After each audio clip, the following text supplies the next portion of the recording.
Everyone remembers Daenerys Targaryen as the mother of dragons, the woman who broke chains and freed slaves across an entire continent. Fans call her a hero who lost her way at the very end. But trauma researchers who study her story see something else entirely, something that started long before she ever touched fire. In this video, we break down the psychology of Daenerys Targaryen. Section 1. The Girl with No Home. Daenerys Targaryen was born in the middle of a violent storm on the island of Dragonstone, at the exact moment her family's rule over the Seven Kingdoms was ending. That storm is the reason people later called her Daenerys Stormborn. Her birth happened during one of the worst nights in her family's history, and almost everything about her early life traces back to what was happening in the wider kingdom during those same hours. To understand why she was born into chaos, it helps to look at what came before her. Her father was King Aerys II, known across the kingdom as the Mad King. Aerys ruled from the Iron Throne in King's Landing, and over the years, his mind grew more suspicious and more violent. He became convinced that enemies were plotting against him everywhere, and he punished people brutally for imagined crimes. He trusted almost no one outside his own small circle, and even members of his own family were not safe from his anger. The event that finally broke the kingdom apart involved Aerys's son, Rhaegar Targaryen, who was Daenerys's older brother. Rhaegar took Lyanna Stark, a young noblewoman who was engaged to marry a lord named Robert Baratheon. The Stark family demanded answers and justice for what had happened to Lyanna. Aerys responded by having Lyanna's father and brother killed in his throne room. That act pushed several powerful families past their limit. Robert Baratheon, Eddard Stark, and other lords rose up together and declared open war against the Targaryen crown. This war became known as Robert's Rebellion. The fighting lasted more than a year and spread across large parts of the kingdom. The turning point came at a crossing point called the Trident, where Robert Baratheon and Rhaegar Targaryen faced each other directly in battle. Robert struck Rhaegar down with a massive warhammer, killing him on the riverbank. With Rhaegar dead, the rebellion had almost nothing left standing in its way, and the Targaryen forces began to collapse. While the rebel armies marched toward the capital, King Aerys grew even more desperate and paranoid inside King's Landing. He had already shown that he was willing to burn people alive when he suspected them of treason, and by this point in the war, he had planted large amounts of a substance called wildfire underneath the city, apparently planning to burn King's Landing to the ground rather than let his enemies take it from him. Before that plan could happen, one of his own guards, a young knight named Jaime Lannister, killed Aerys inside the throne room itself. Jaime's father, Tywin Lannister, had switched sides during the final days of the war and allowed his soldiers into the city, where they carried out one of the most brutal parts of the entire rebellion. During the fall of King's Landing, soldiers loyal to Tywin Lannister killed Rhaegar's wife, Elia Martell, along with her two young children. Those children were Daenerys's niece and nephew, and their deaths were carried out on the direct order of men who wanted to make sure no Targaryen heir could ever challenge the new rulers of the kingdom later on. This single event became one of the darkest moments of the entire war, and it left a permanent mark on how people in Westeros remembered the fall of House Targaryen. While all of this violence was happening in the capital, Daenerys's mother, Queen Rhaenyra Targaryen, was already far away from the fighting. She had been sent to Dragonstone, the ancient island fortress that had belonged to House Targaryen for centuries, along with her young son Viserys.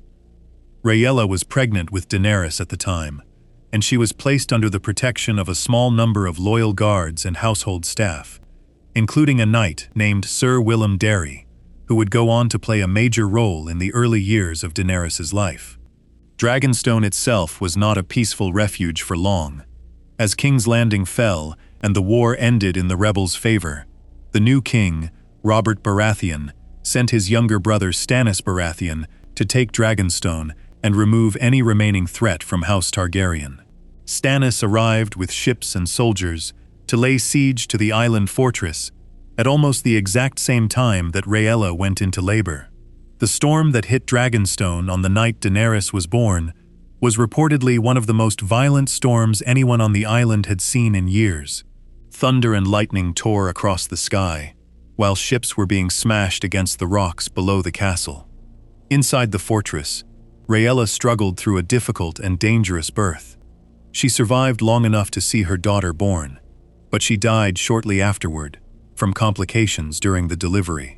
Daenerys Targaryen came into the world as her mother left it, in the middle of a raging storm, surrounded by a siege, with her family's kingdom already lost.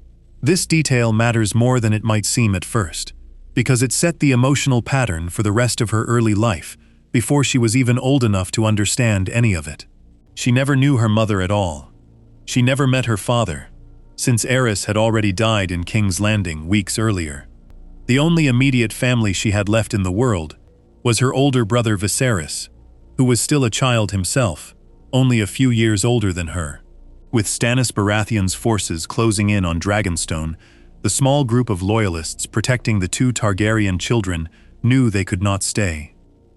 Sir Willem Darry organized a secret escape for the infant Daenerys and the young Viserys, smuggling them off the island before the castle could be fully taken. They crossed the narrow sea, the body of water separating Westeros from the distant lands known as the Free Cities, and settled in the city of Braavos. Braavos was known as a city built by people who had once escaped slavery themselves, and it had a long tradition of taking in exiles from other lands without asking too many questions about their past.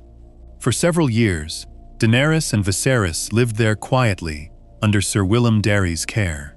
He was the closest thing either of them had to a stable guardian during this period, and by most accounts, he tried to give them some sense of safety and structure, despite their circumstances. He also made sure they never forgot who they were, teaching them about their family's history and their claim to the Iron Throne, even while they were living far away from Westeros, with no army, no crown, and no kingdom left to rule. That stability did not last. Sir Willem Darry eventually died while they were still living in Braavos, and his death removed the one adult figure who had been providing any real protection or guidance in their lives. After he was gone, the household that had been supporting them fell apart.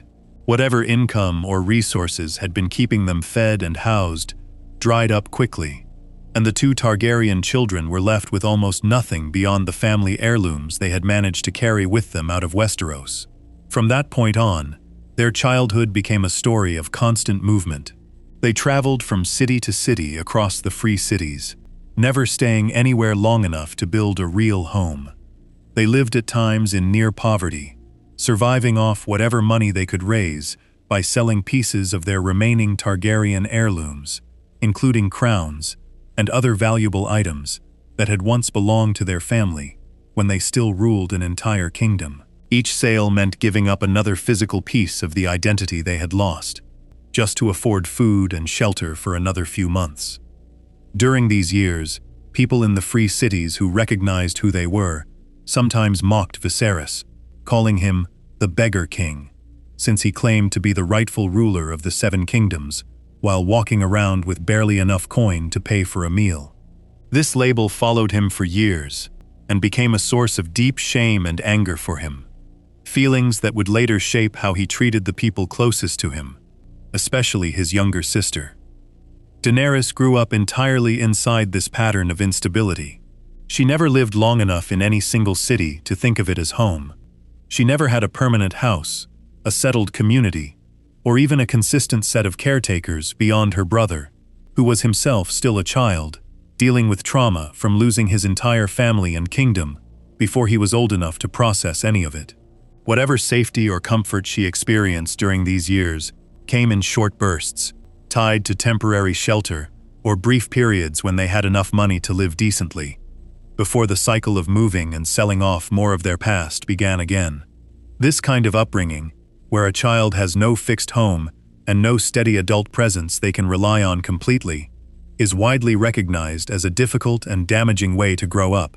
Children who move constantly and never form a real sense of stability often struggle later in life to trust that anything good will last, because their early experience has taught them that safety can disappear at any moment. Daenerys experienced this pattern for years, before she was old enough to have any control over her own life or circumstances.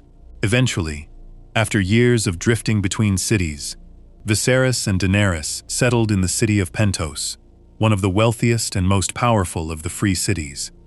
There, they came under the protection of a rich merchant and political figure named Illyrio Mopatis.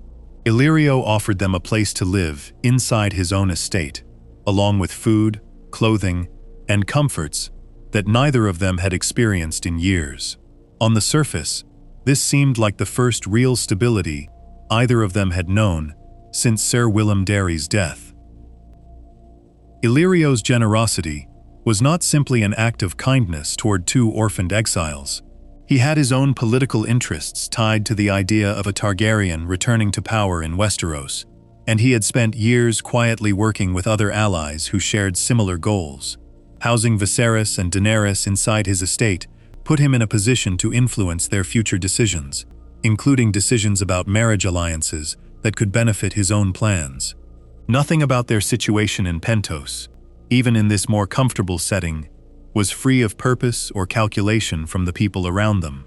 For Daenerys specifically, this meant that even the most stable and comfortable period of her childhood was still shaped by other people's plans for her future, rather than anything she chose for herself. She had spent her entire life up to this point, being moved from place to place, first by circumstances of war and exile, and now by the ambitions of a wealthy man who saw her as a valuable piece in a much larger political plan. She had never been given the chance to build an identity that was entirely her own, separate from her family's lost crown or her brother's obsession with reclaiming it. By the time she reached the age where marriage and adult responsibilities were being discussed for her, Daenerys had already lived through more instability and loss than most people experience in a lifetime. She had lost a mother she never met, a father she never knew, a home she was taken from as a newborn, a guardian who died while she was still a small child, and years of makeshift shelter across foreign cities that never became permanent. The only constant presence in her life during all of this had been her brother, Viserys, a young man shaped by his own deep resentment and desperation to reclaim a throne that had been taken from their family before either of them could remember it. Before we move on, if you're enjoying this analysis, please consider subscribing. It helps the channel tremendously. That relationship with Viserys, and the way he treated her as she grew older, would become the next major turning point in her early life. The years of exile and loss had already shaped her into someone with almost no stable ground beneath her feet. What happened next, inside the walls of Illyrio's estate in Pentos, would test just how far someone in that position could be pushed by the one person she had left to depend on. Section 2. Viserys, the first abuser. By the time Daenerys was old enough to understand her own situation, the only real family she had left was her older brother Viserys. He was the last living son of the Mad King, and from a very young age, he carried the full weight of what that meant. He had been just a small child when Robert's rebellion tore his family apart, and he had grown up watching every symbol of his birthright get sold off piece by piece, just so the two of them could eat. That kind of childhood left him angry, and as he grew older, that anger increasingly found its target in the one person smaller and weaker than himself, his younger sister. Viserys held on to the idea that he was the true king of the Seven Kingdoms, with an intensity that shaped almost everything he did. He had never ruled anything, never sat on a throne, and never commanded an army. Yet he introduced himself to strangers, using his full royal titles, as though he were already sitting in King's Landing giving orders. People in the free cities who knew his story sometimes called him the Beggar King, a nickname that mocked the gap between his claims of royal power and the reality of his life as a penniless exile drifting from city to city. That mockery cut deep into him, and rather than letting go of the crown he had never worn, he clung to it even harder. This obsession with reclaiming the throne became the center of Viserys' entire identity. He did not see himself as a refugee or an exile trying to build a new life. He saw himself as a king, temporarily separated from his rightful seat of power, and everything he did was aimed at closing that gap between his self-image and his actual circumstances. Daenerys grew up inside this mindset, constantly reminded that their family's stolen crown was the single most important thing in the world, more important than comfort, more important than safety, and eventually, more important than her own well-being in her brother's eyes. The dynamic between the two siblings was never equal. Viserys was older, and in the absence of any parents, he took on the role of Daenerys' guardian, almost by default.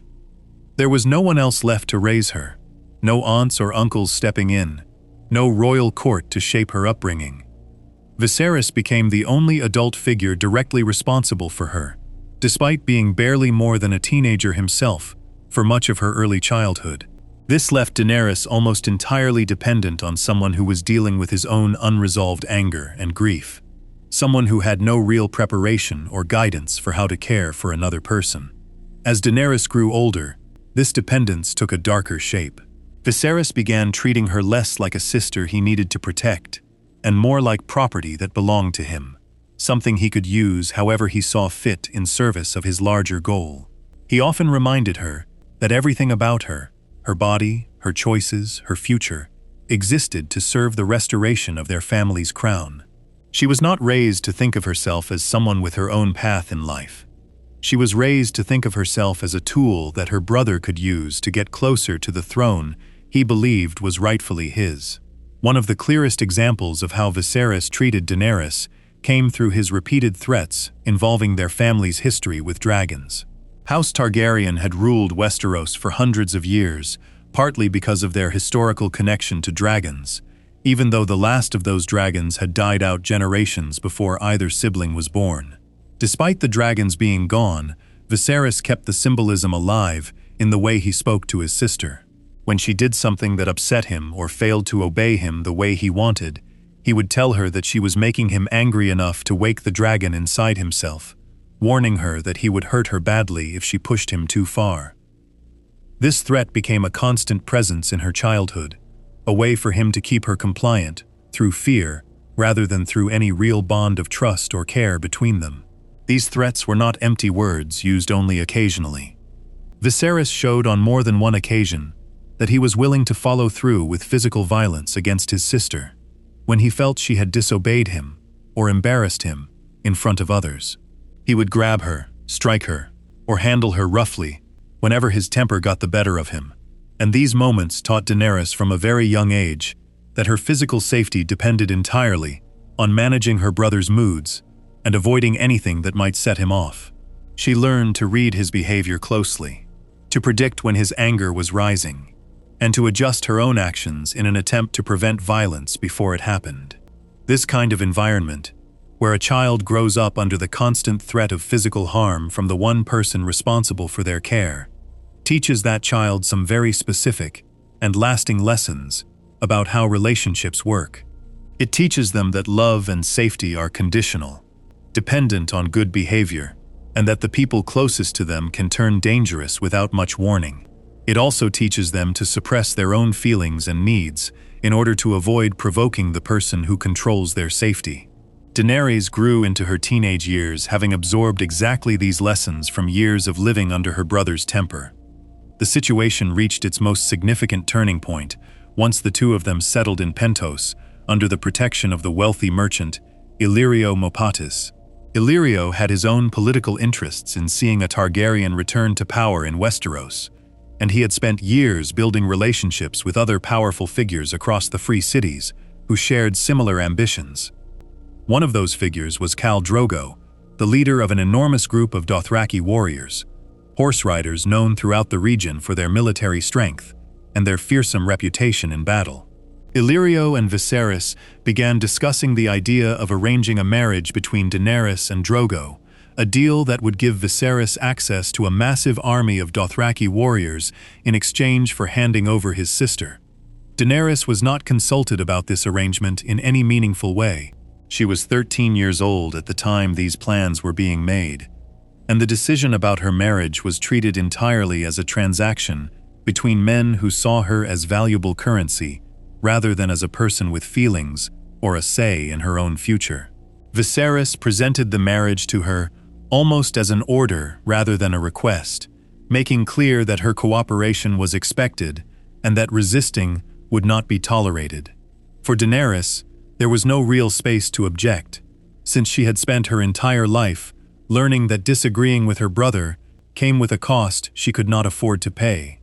Khal Drogo himself represented something Daenerys had never encountered before.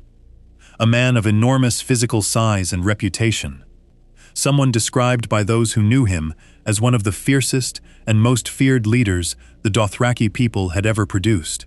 The idea of marrying a man like this, someone from an entirely different culture, someone she had never met, someone whose language she did not speak, filled her with a fear that she had little space to express openly, given how her brother had trained her to behave.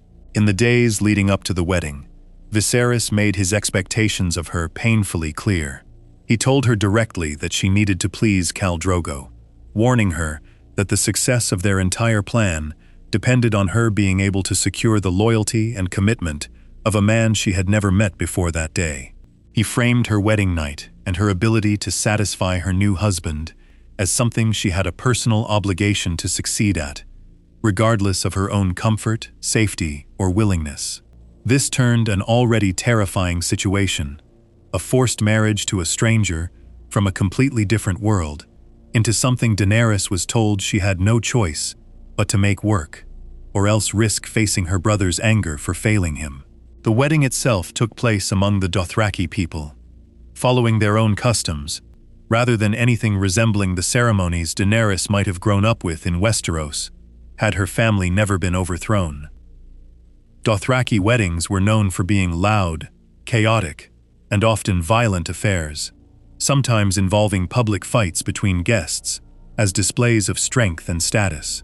Daenerys stood at the center of this unfamiliar and overwhelming event, surrounded by thousands of Dothraki warriors and their families, married off to a man she had just met, with her own brother standing nearby as the person who had arranged the entire situation for his own political gain. Even in the midst of this, small moments revealed something about how differently Daenerys was already beginning to relate to her surroundings compared to her brother.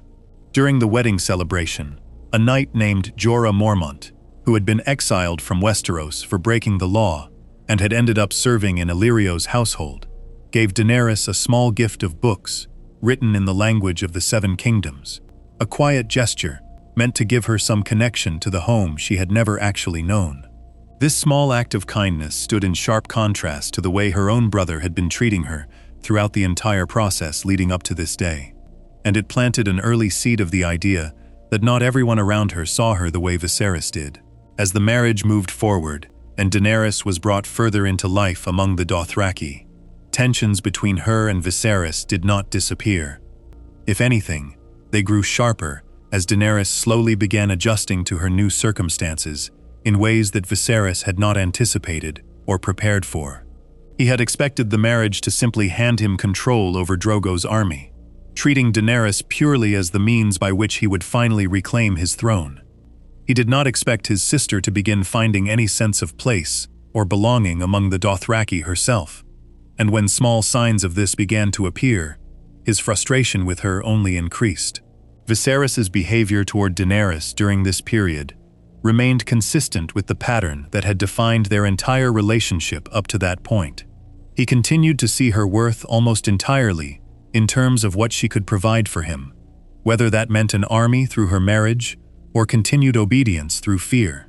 His treatment of her did not soften, simply because she was now technically a queen among the Dothraki people, married to one of their most powerful leaders. If anything, his sense of urgency and entitlement grew stronger, since he now believed he was closer than ever to finally having the army he needed to retake Westeros, and he expected Daenerys to keep playing her part exactly as he demanded. The pattern of threats and abuse that had defined their childhood together did not end simply because they had crossed the narrow sea and entered Dothraki lands. Viserys still saw himself as her guardian and her king, someone with total authority over her, regardless of the fact that she was now married to a powerful Dothraki leader who commanded thousands of warriors loyal only to him. This created a growing and dangerous tension, since Viserys continued acting as though his old level of control over his sister still applied, even as Daenerys began stepping into an environment where different rules and different sources of protection existed for her. Rules that had nothing to do with her brother's authority or his temper. Before we move on, if you're enjoying this analysis, please consider subscribing. It helps the channel tremendously. This tension between Viserys' old pattern of control and the new reality of Daenerys' circumstances set the stage for what would happen next in her life among the Dothraki people. The years of fear, threats, and violence that had shaped her entire childhood were about to run directly into a completely different world, one governed by different customs, different expectations, and a very different kind of power than anything her brother had ever been able to offer her. What began as a forced marriage, arranged entirely for her brother's benefit, was about to become the setting where Daenerys started, for the first time in her life, to build something that belonged to her alone. Section 3. Drogo and the Dothraki. Forced submission to found identity. The morning after her wedding, Daenerys Targaryen expected very little from her new husband. Everything about the day before had confirmed her worst fears about what her life was about to become. She had been handed over to a stranger twice her size, a warlord she could not speak to in his own language, surrounded by tens of thousands of people whose customs she did not understand. What happened between her and Khal Drogo that first night, however, turned out to be different from what she had braced herself for. Rather than forcing himself on her the moment they were alone, Drogo did something Daenerys had not expected at all. He sat with her on his horse and rode away from the noise of the wedding celebration until they reached a quiet hilltop overlooking the grasslands. There, he simply sat beside her and waited. He said a single word to her in the common tongue, the language spoken across Westeros, and that word was no. He repeated it a few more times, gesturing that she could refuse him anything she was not ready for. It was the first time in her entire life that anyone with power over her had asked what she wanted, rather than telling her what she owed them. This moment mattered more than it might seem on the surface. Daenerys had grown up under her brother Viserys, believing that her body and her choices existed to serve someone else's plans. Drogo, despite being the person she had been sold to in a political arrangement, gave her something Viserys never had: a small amount of control over her own experience. That night became the first step in a slow and uneven process of Daenerys learning that not every powerful man in her life had to treat her the way her brother did. In the days and weeks that followed, Daenerys began the difficult work of adjusting to life among the Dothraki people. She had a handmaiden named Dorea, a young woman originally from Lys, who had experience with Dothraki customs and who taught Daenerys practical lessons about how to survive and eventually thrive within her new world. Dorea taught her details about Dothraki beliefs, habits, and expectations, the kinds of things that would have taken years to learn on her own through trial and error. Daenerys absorbed these lessons quickly, driven by a mix of fear and a growing determination to find some kind of stable footing in a life that had never given her much of a foundation to begin with. She also began learning the Dothraki language itself, something that set her apart from her brother almost immediately. Viserys made no effort to learn the language of the people whose army he wanted to use for his own purposes.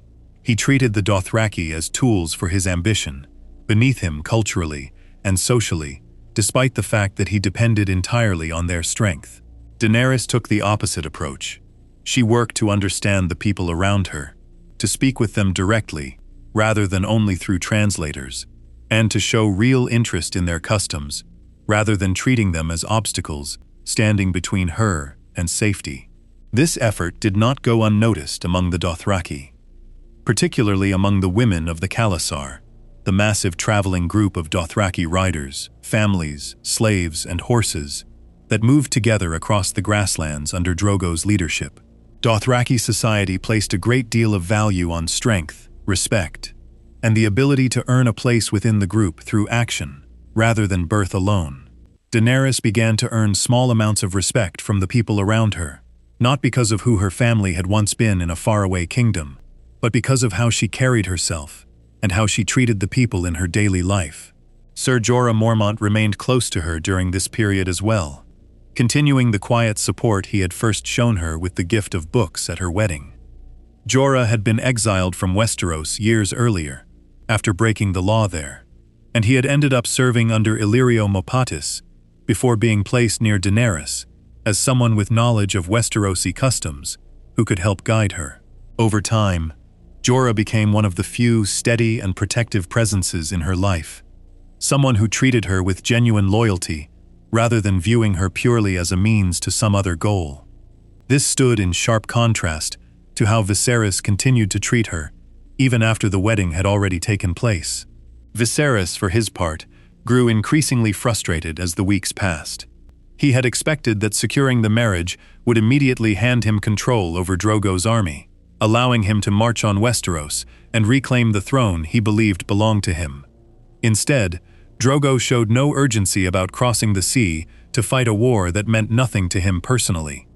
The Dothraki did not sail on ships, and Drogo had made no firm promises about timing, beyond vague statements about eventually helping Viserys once conditions were right.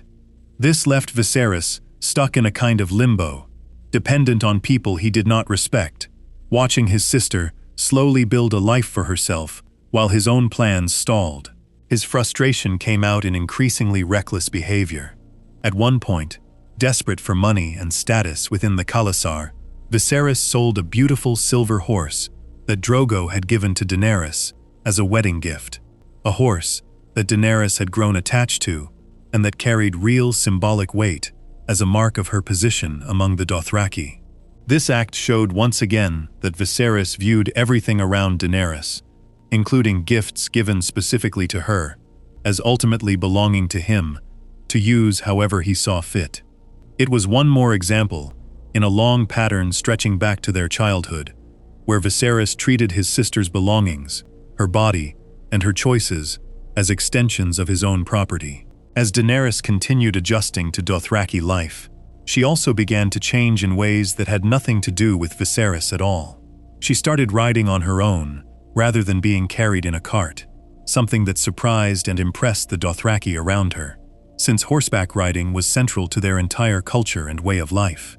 She pushed herself to learn quickly, driven by a desire to be seen as capable, rather than as a helpless foreign bride who had simply been handed over as part of a trade. Slowly, the people around her began referring to her, using a title of respect, Khaleesi, a term used for the wife of a Khal, a leader among the Dothraki. One of the clearest signs of how much her position had shifted came when Daenerys discovered she was pregnant. Dothraki custom held major ceremonies around pregnancy, treating it as an event of great importance for the entire Khalasar, rather than simply a private family matter. As part of one such ceremony, Daenerys was expected to eat the raw heart of a stallion in front of the assembled Dothraki people, a ritual believed to help ensure the health and strength of her unborn child. This was an intense and physically difficult task for someone unfamiliar with Dothraki customs, but Daenerys pushed through it in front of the entire Khalasar, refusing to show weakness, even though the experience clearly challenged her. Her success during this ceremony carried real weight among the Dothraki. A woman connected to Dothraki spiritual traditions declared afterward that Daenerys' unborn son would grow to become a legendary warrior, a leader so powerful that he would unite all of the scattered Dothraki tribes under a single banner and lead them to conquer distant lands. This prophecy, describing the child as the stallion who mounts the world, gave Daenerys a level of status and importance among the Dothraki that had nothing to do with her Targaryen bloodline, and everything to do with what she represented to the people she now lived among directly. This moment marked a clear turning point in how Daenerys understood her own worth. For her entire life up to this point, her value had been defined by other people in terms of her usefulness to their goals, whether that meant her brother's obsession with the Iron Throne, or a political marriage arranged by men, negotiating behind closed doors. Among the Dothraki, for the first time, she began to experience being valued directly for who she was and what she had accomplished on her own, even if that value was still tied in part to the child she carried, rather than to herself entirely on her own terms. Meanwhile, Viserys continued sliding further into desperation and instability. He grew convinced that Drogo had no real intention of ever helping him take the Iron Throne, and his anger increasingly turned toward both Drogo and Daenerys, the two people he saw as standing in the way of what he believed he was owed. His behavior in front of the Dothraki grew more erratic, marked by outbursts and threats that made him look weak and unstable, in a culture that placed enormous value on strength and self-control. The breaking point came during a large celebration held by the Khalasar to honor the news of Daenerys' pregnancy and the prophecy surrounding her unborn son. Viserys, drunk and furious, after learning that Daenerys had ordered that he no longer be given a horse to ride within the Khalasar unless he requested one properly, confronted her in front of the gathered crowd. He drew a blade and grabbed her by the hair, threatening to hurt her and the child she was carrying unless she convinced Drogo to give him the gold he believed he deserved. In front of thousands of witnesses, Viserys once again reached for the same weapon he had always used against his sister throughout her childhood: the threat of physical violence to force her into compliance. This time, however, the setting was completely different from every other moment when Viserys had used fear to control Daenerys. Drogo did not view an armed threat against his wife and unborn child, the same way Daenerys had been forced to endure similar threats for years, without any real protection. He calmly ordered his men to seize Viserys and hold him in place, disarming him easily, despite Viserys' attempt to resist. Drogo then turned to his own wife and asked, through a translator, whether she wanted her brother killed, offering her a level of choice and authority over the situation that no one in her life had ever given her before. Daenerys made a decision in that moment that revealed just how far she had already traveled from the frightened girl who had once done everything her brother demanded out of fear. She told Drogo that her brother could not be killed with a blade, referencing the old Targaryen belief that dragon blood could not be spilled by ordinary weapons. What she asked for instead was a symbolic and brutal form of justice, tied directly to the threats Viserys had used against her for years throughout their childhood. Drogo ordered a pot of gold coins melted down over an open fire until it became liquid metal. Viserys was held down by several Dothraki warriors, while the molten gold was slowly poured over his head, killing him in a horrifying and painful way in front of the entire gathered Khalasar. As this happened, one of the men present said aloud that a true dragon could withstand fire without being harmed, a direct reference to the years Viserys had spent threatening to wake the dragon inside himself whenever Daenerys failed to obey him. In the end, the dragon he had always claimed to be inside himself never appeared. He screamed and died exactly like an ordinary man. Daenerys watched her brother die without showing any visible sadness or grief. After years of abuse, threats, and being treated as property rather than a person, the death of the one remaining member of her immediate family did not register to her as a loss worth mourning. This moment marked the final and most complete break between the frightened, obedient sister she had been forced to be for most of her childhood, and the woman she was beginning to become among the Dothraki, someone capable of making hard decisions about her own life and the people in it, without asking permission from anyone. With Viserys gone, Daenerys entered a period that, despite everything unusual and difficult about her circumstances, gave her something closer to peace than she had ever experienced before. She was pregnant with a child that an entire culture believed would grow into a legendary leader. She had a husband who, despite the violent and unfamiliar world he came from, had shown her more respect and consideration than her own brother ever had. She was learning a new language, earning respect among people who had no obligation to give it to her, and slowly building an identity defined by her own actions rather than by her family's fallen crown or her brother's unfulfilled ambitions. This peace, however, did not last long. As the Khalasar continued its seasonal movement across the grasslands, tensions arose with a small farming settlement belonging to a peaceful people known as the Lazarene, sometimes called the Lamb Men by the Dothraki, because they raised sheep rather than horses and did not maintain a warrior culture of their own. Dothraki Khalasars often raided such settlements as they passed through, taking supplies, slaves, and anything else of value, since raiding was a core part of how Dothraki society sustained itself during its constant movement across the land. During this particular raid, Daenerys witnessed scenes of extreme violence carried out against the Lazarene villagers, including men being killed and women being taken by force by Dothraki warriors as part of the customary spoils of conquest. One of Drogo's own blood riders, a man named Mago, was in the middle of assaulting a Lazarene woman when Daenerys intervened directly, ordering him to stop. Mago initially refused to listen to her, since Dothraki custom did not typically give a Khaleesi authority to interfere with a blood rider's claimed spoils during a raid.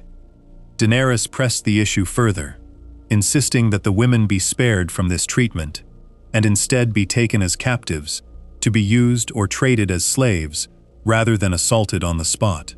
This put her directly at odds with established Dothraki custom, and it forced Ser Jorah Mormont to intervene physically, fighting and defeating Mago to protect Daenerys and enforce her order after Mago refused to back down peacefully.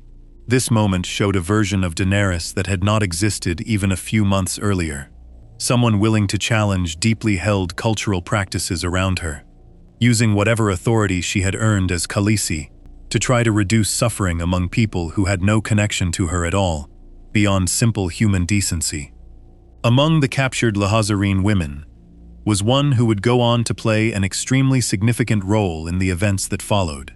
Her name was Mirri Maz Duur, a woman who served as a kind of healer and spiritual figure among her own people before the Dothraki raid destroyed her village and killed most of the people she had spent her life caring for. Daenerys, acting on the same instinct that had led her to stop Mago's assault earlier that day, took Mirri Maz Duur under her protection rather than allowing her to become one more nameless captive, absorbed into the Khalasar with no say over her own fate. This decision, made out of what seemed at the time like simple compassion, would end up shaping the rest of Daenerys' story in ways she could not have possibly predicted in that moment. Mirri Maz Duur's presence within the Khalasar, and the deep resentment she carried toward the Dothraki for what had happened to her village and her people, set the stage for events that would soon test everything Daenerys had built for herself since her wedding day. Shortly after the raid, Khal Drogo engaged in a physical confrontation with Mago, the same blood rider who had clashed with Daenerys and Ser Jorah earlier. The disagreement escalated into a duel, a common way for Dothraki men to settle serious disputes over honor and authority within the Khalasar. Drogo defeated Mago in the fight, killing him and reasserting his authority as Khal in front of his people. During the fight, however, Drogo suffered a wound, a cut across his chest that seemed minor and unremarkable at first, the kind of injury a warrior as strong and experienced as Drogo had likely survived many times before, without any real trouble. Nothing about this wound appeared serious in the hours immediately following the duel. Drogo continued moving and functioning normally, and there was no indication that this particular injury would be any different from the countless others he had carried throughout his years as a Dothraki warrior and leader. Daenerys, still adjusting to her new sense of authority and her growing role in shaping decisions within the Khalasar, had no reason at that point to believe that anything about this wound would threaten the future she was slowly building for herself, her husband, and the child growing inside her. Before we move on, if you're enjoying this analysis, please consider subscribing. It helps the channel tremendously. That confidence would not last. Within days, small signs began appearing that something about Drogo's wound was not healing the way it should have been, and those signs would soon force Daenerys into the most difficult and consequential decisions she had faced since arriving among the Dothraki. What began as a simple injury from a duel over honor was about to pull her toward choices involving fire, blood, and the one person she had recently rescued out of compassion. Choices that would end up connecting directly to the ancient legends surrounding her family's lost dragons. Section 4. Fire as Rebirth. The Birth of the Dragons. A few days after Khal Drogo's duel with Mago, the wound across his chest began to change, in ways that worried the people closest to him. What had looked like a simple cut, the kind of injury a Dothraki warrior might get many times over the course of his life, started turning red and swollen around the edges. Drogo, following Dothraki custom, refused to let anyone treat the wound with anything other than a poultice made from mud, herbs, and a small amount of dried blood.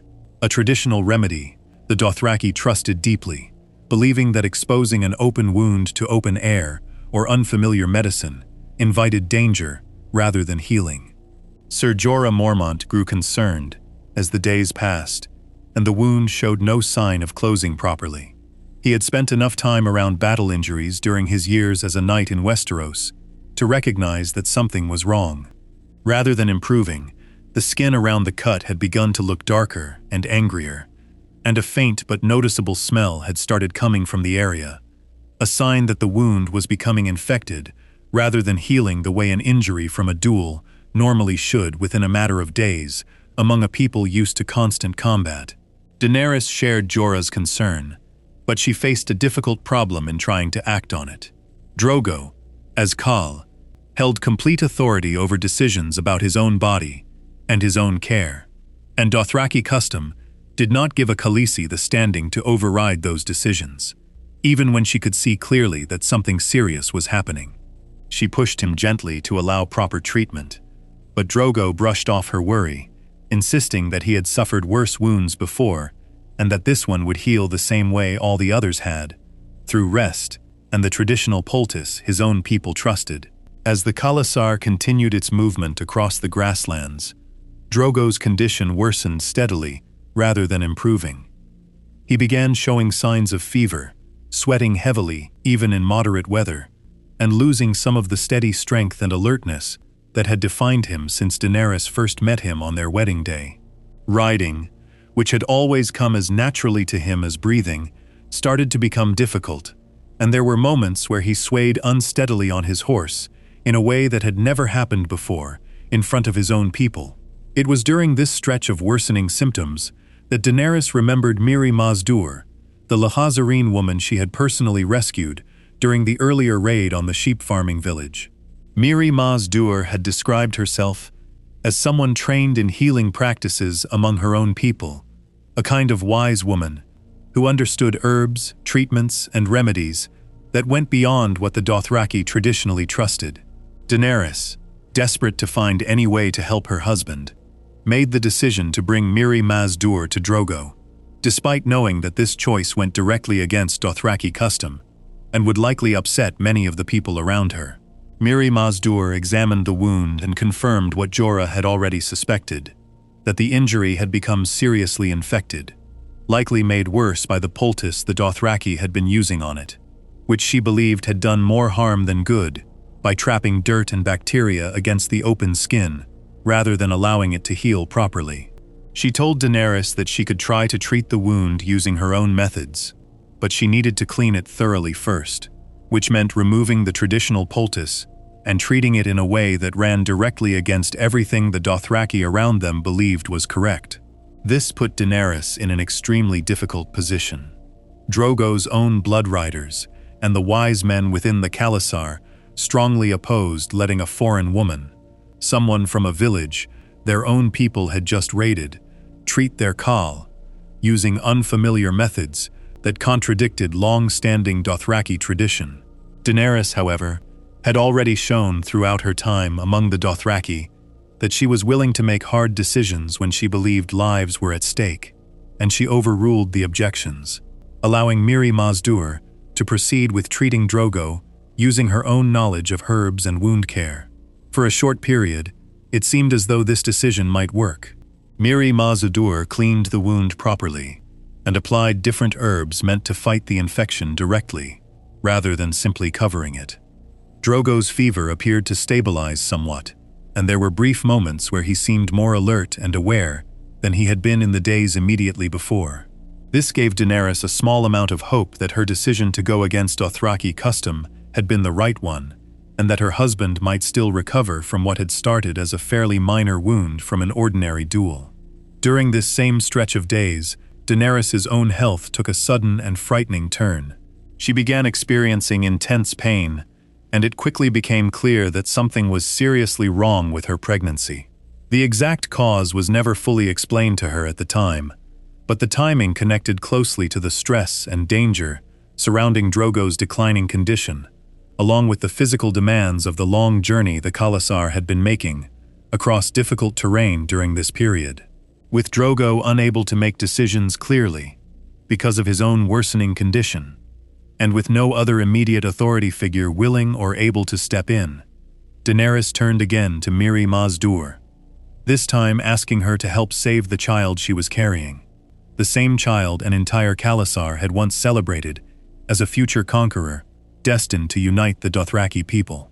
Mirri Maz Duur agreed to help, but she warned Daenerys directly that the kind of magic capable of saving a life under these circumstances always demanded a price, explaining that this type of power came from very old and very dangerous traditions that required a death in exchange for a life. Desperate and afraid for both her husband and her unborn child, Daenerys agreed to let Mirri Maz Duur perform whatever rituals she believed necessary, without fully understanding what that price would end up costing her. Mirri Maz Duur set up her ritual inside Drogo's own tent, using chanting, blood, and practices that Ser Jorah Mormont and the other Dothraki present recognized immediately as a form of magic connected to death itself, something the Dothraki referred to with deep fear and suspicion as Maegi practices, associated in their culture with dark and forbidden power. Drogo's own blood riders attempted to stop the ritual once they understood what was happening, believing that allowing this kind of magic near their khal would bring nothing but disaster. Ser Jorah Mormont, acting to protect Daenerys and honor what she had asked for, fought and killed 2 of Drogo's blood riders outside the tent to prevent them from interrupting Mirri Maz Duur's ritual before it could be completed. This moment marked one of the clearest examples yet of how far Jorah was willing to go to protect Daenerys, even against members of her own husband's inner circle, and it showed just how deeply Daenerys' choices during this period were reshaping the loyalties and conflicts happening around her. Inside the tent, as the ritual continued, Daenerys went into labor early, her body reacting to the extreme stress of everything happening around her. Rather than sending her away to give birth normally, with the support of the Dothraki midwives, Daenerys remained where Mirri Maz Duur was conducting her ritual, and the 2 events, the birth of her child and the strange magic meant to save Drogo's life, happened at nearly the same time, tangled together inside that single tent. What emerged from that night was devastating. The child Daenerys gave birth to did not survive. He was born severely deformed, described by those present as barely resembling a normal living child at all, and he had already died before he could take a single breath. The prophecy that had once filled an entire Khalasar with excitement, the promise of a stallion who mounts the world, a legendary leader destined to unite the Dothraki people and lead them to conquer distant lands, ended in that tent with a stillborn child who would never grow into anything at all. Mirri Maz Duur later revealed, once Daenerys confronted her about what had happened, that the price for the magic she had performed had already been paid, and that the price had been her unborn son's life in exchange for Drogo's continued survival, though not in the way Daenerys had hoped or expected. Rather than fully healing him, the magic had trapped Drogo in a state somewhere between life and death, his body continuing to function on a basic level, breathing and moving occasionally, but with no awareness, no ability to speak, think, or recognize anyone around him, including his own wife. Mirri Maz Duur explained that she had done exactly what Daenerys asked, to save her husband's life, but that she had never promised the man who emerged from that ritual would still be the same person Daenerys had married. This outcome revealed the depth of Mirri Maz Duur's own motives, which had never simply been about helping the woman who had rescued her from being assaulted during the raid. Miri Maz-Dur had lost everything when the Dothraki destroyed her village, killing people she had spent her entire life caring for as their healer, and she had been waiting for an opportunity to take some form of revenge against the people responsible. By trapping Drogo in this empty, lifeless state and ensuring that Daenerys's unborn child died in the process, she achieved exactly the kind of vengeance she had been seeking since the moment her village was destroyed, using Daenerys's own trust and desperation against her. In the days that followed, Drogo remained alive only in the most technical sense, existing without any awareness or connection to the world around him, cared for physically, but no longer present as the man Daenerys had grown to know and rely on since their wedding day. This left Daenerys in an extremely difficult position within the Khalasar. Dothraki leadership depended entirely on personal strength and the ability to lead in battle, and a Khal, who could no longer speak, think, or ride, was no Khal at all in the eyes of his own people. The Blood Riders and other important figures within the Khalasar began treating Daenerys as though her position and authority had effectively ended, along with her husband's ability to function as their leader. Ser Jorah Mormont explained to Daenerys what typically happened to a Khalasai once her husband died or became unable to lead. Dothraki custom held that a widowed Khaleesi would usually be sent to a place called the Dosh Khaleen, a group made up of the widows of former Khalees, women who lived out the rest of their lives away from the Khalasar, serving as advisors and spiritual figures, but no longer holding any real power or authority of their own. Any child she might have had would typically not survive this transition either, since a new Khalar taking over leadership of the Khalasar would usually kill any children from the previous Khal to prevent future challenges to his own authority. Though this particular danger no longer applied directly to Daenerys, since her own child had already died in the tent, alongside the ritual meant to save Drogo. Facing the reality that her position, her safety, and her entire sense of purpose within the Khalasar were collapsing all at once, Daenerys made one of the most difficult decisions of her life. She went to Drogo, who remained in his empty, unresponsive state, unable to speak or recognize her, and she made the choice to end his life herself, rather than allow him to continue existing in a condition that offered him nothing resembling the strength and dignity that had defined him throughout his life as Khal. She smothered him gently, using a pillow, ending the suffering of a body that no longer contained the man she had known, while also finally accepting that the life she had built among the Dothraki, as his wife, had reached its end. With Drogo dead, the fragile authority Daenerys had held within the Khalasar collapsed almost entirely. Most of the Dothraki who had once followed Drogo and shown her respect as his Khaleesi turned away from her without hesitation, unwilling to follow a woman with no husband and no army of her own, especially one connected to the foreign magic that many of them blamed for everything that had gone wrong. Only a small number of people remained loyal to her during this moment, including Ser Jorah Mormont and a handful of Drogo's former Blood Riders who chose to stay by her side rather than abandon her, the way the majority of the Khalasar had already done.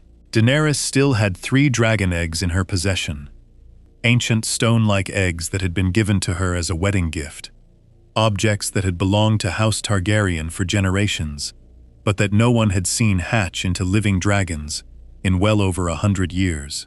Most people, including Daenerys herself for much of the time she had carried them, treated the eggs as beautiful but lifeless relics, symbolic reminders of a Targaryen legacy that no longer had any real power behind it, since dragons themselves were widely believed to be extinct. Facing the total collapse of everything she had built since her wedding day, having lost her husband, her unborn child, and nearly all the people who had once shown her loyalty and respect, Daenerys made a decision that no one around her expected or understood in the moment it happened. She ordered that a large funeral pyre be built for Drogo, following Dothraki tradition for honoring a fallen Khal. She then placed her 3 dragon eggs directly into the wood of the pyre, alongside her husband's body, an act that made no obvious sense to the small group of people still watching her, since fire had never once brought stone eggs to life in the entire history anyone could remember. Mirri Maz Dur, who Daenerys had tied to the pyre as punishment for what her ritual had cost, watched as the fire was prepared, still convinced that Daenerys' plan carried no real danger to her personally, beyond an ordinary death by burning. Before the fire was lit, Daenerys removed her clothing entirely and walked directly into the flames herself, climbing onto the pyre alongside her husband's body and the 3 dragon eggs, an act that appeared certain to kill her the same way it would kill anyone else, exposed directly to a fire large enough to consume a body and a mound of wood. Ser Jorah Mormont and the small handful of remaining followers watched in horror as the fire grew, believing they were witnessing Daenerys' death rather than any kind of rebirth. Through the night, the flames burned high enough to fully consume Drogo's body and reduce Mirri Maz Dur, still bound within the pyre, to nothing but ash and bone. Her earlier confidence that fire posed no real threat to her turning out to be badly and fatally mistaken. When morning came and the fire finally began to die down, Ser Jorah and the others approached the smoking remains of the pyre, expecting to find nothing but ash and bone. Instead, they found Daenerys sitting calmly in the center of the wreckage, completely unharmed by the flames that had burned throughout the entire night, her skin showing no sign of injury at all, despite the intensity of the fire she had walked into willingly. Resting against her were 3 newly hatched dragons, small creatures with wet, gleaming scales in black, white and cream, and green and bronze, each one making soft sounds as they moved and stretched for the first time in their lives. For the first time in more than 100 years, living dragons existed in the world again, born out of a fire that should have killed the woman sitting among them, rather than leaving her completely untouched. The people who had followed Drogo and abandoned Daenerys once his authority ended, began returning at the sight of what had happened that morning, recognizing in that single moment that whatever power Daenerys carried within her went far beyond anything tied to her husband, her brother, or any ordinary claim to leadership they had previously understood. Daenerys Targaryen, who had begun her life fleeing a burning kingdom as a newborn, and who had spent years being treated as property by her own brother, emerged from that pyre as something entirely new, a woman who had walked directly into fire and survived, carrying 3 living dragons that no one else in the entire world possessed. The years of fear, abuse, and loss that had shaped her childhood, and the brief peace and belonging she had found and then lost among the Dothraki, had brought her to this single moment where fire itself seemed to recognize her as something other than an ordinary person capable of being harmed by flame, the way everyone else around her clearly was. Before we move on, if you're enjoying this analysis, please consider subscribing. It helps the channel tremendously. What Daenerys did next with this newfound power, and how the small group of loyal followers around her responded to suddenly finding themselves in the presence of the only living dragons in the known world, would shape everything that followed in her long journey toward the distant throne her family had lost before she was even born. Section 5. The Liberator Complex, Slaver's Bay. After the fire that killed Khal Drogo and gave birth to 3 living dragons, Daenerys Targaryen found herself leading a very small group of survivors across a dangerous stretch of land known as the Red Waste. She had Ser Jorah Mormont, a handful of loyal Dothraki riders who had chosen to stay with her rather than abandon her once Drogo died, and 3 baby dragons who could not yet fly or defend themselves. She had no army, no gold, and no clear plan beyond simply surviving long enough to figure out her next move. The group eventually reached the city of Qarth, a wealthy trading city known for its high walls and its powerful merchant class. The city was controlled by a group of 13 extremely rich men known as the 13, and one of them, a man named Xaro Shuan Daxos, took a particular interest in Daenerys once he learned about her dragons and her claim to the Iron Throne. He offered her a place to stay in his home and treated her with generosity, though his kindness came with hidden motives tied to his own ambitions within Qarth's merchant class. While staying in Qarth, Daenerys also crossed paths with a warlock named Pyat Pri, a member of a secretive group connected to a place called the House of the Undying, a tower said to hold ancient and powerful magic. Pyat Pri showed a strong interest in her dragons as well, though his interest turned out to be far more dangerous than Xero's.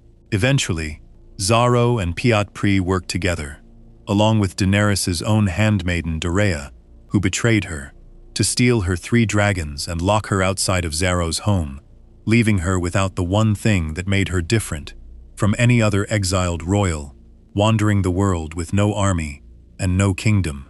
Daenerys refused to accept this loss and made the extremely dangerous decision to enter the House of the Undying herself to get her dragons back. Inside the tower, she experienced strange and confusing visions, including brief glimpses of possible futures and past events tied to her family's history. She eventually found her dragons chained inside the tower, and rather than simply freeing them by hand, she commanded them directly, giving an order in a firm and commanding voice that showed just how much her relationship with the dragons had already grown beyond simple ownership. One of her dragons responded by breathing fire onto Pyat Pri, killing him and freeing all 3 dragons from their chains. After escaping the House of the Undying, with her dragons safely returned to her, Daenerys confronted Xero Xoxos Daxos and discovered that the vault he had always boasted about, the one he claimed held his enormous personal fortune, was almost completely empty. Rather than killing him, she made the decision to lock both Xero and Dorea inside that same empty vault, leaving them trapped together as punishment for their betrayal, while she and her remaining followers left Qarth entirely, no closer to having an army than they had been before arriving. With no support coming from Qarth, Daenerys turned her attention toward a region known as Slaver's Bay, a collection of cities built almost entirely around the business of buying, selling, and training slaves for profit. She had no gold and no army, but she reasoned that this region, despite its brutal foundation, might offer her a path toward building the military force she would eventually need if she ever hoped to cross the sea and challenge the rulers currently sitting on the Iron Throne back in Westeros. The first city she approached was Astapor, a place famous throughout the known world for producing a group of slave soldiers known as the Unsullied. These soldiers were taken as young boys and put through an extremely harsh and brutal training process designed to remove fear, pain, and personal will from them entirely, turning them into soldiers who would follow orders without hesitation or emotion under any circumstance. The masters of Astapor sold entire units of these soldiers to buyers from across the world, and their reputation for discipline and skill in battle made them highly valuable. Daenerys met with a slave trader named Krasny's Mo Naklos, one of the masters responsible for training and selling the Unsullied. Krasny's treated Daenerys with open contempt throughout their negotiations, insulting her directly in his own language while assuming she could not understand a word he was saying. He relied on a young slave woman named Missandei to translate his words into the common tongue for Daenerys, never suspecting that Daenerys had secretly learned to understand his language well enough to catch every insult he directed at her during their meetings. Krasny's eventually agreed to a deal that seemed enormously favorable to him. In exchange for his entire army of 8,000 Unsullied soldiers, he wanted Daenerys to hand over her largest dragon, the one that had grown the fastest and strongest of the 3, later known as Drogon. This was an extremely difficult decision for Daenerys, since her dragons were the only truly unique and powerful thing she possessed in the entire world. But she agreed to the trade, appearing to give up the one advantage that made her different from any other wandering exile with a claim to a distant throne. Once the trade was completed and the Unsullied army had been formally handed over to her command, Daenerys revealed the true depth of her plan.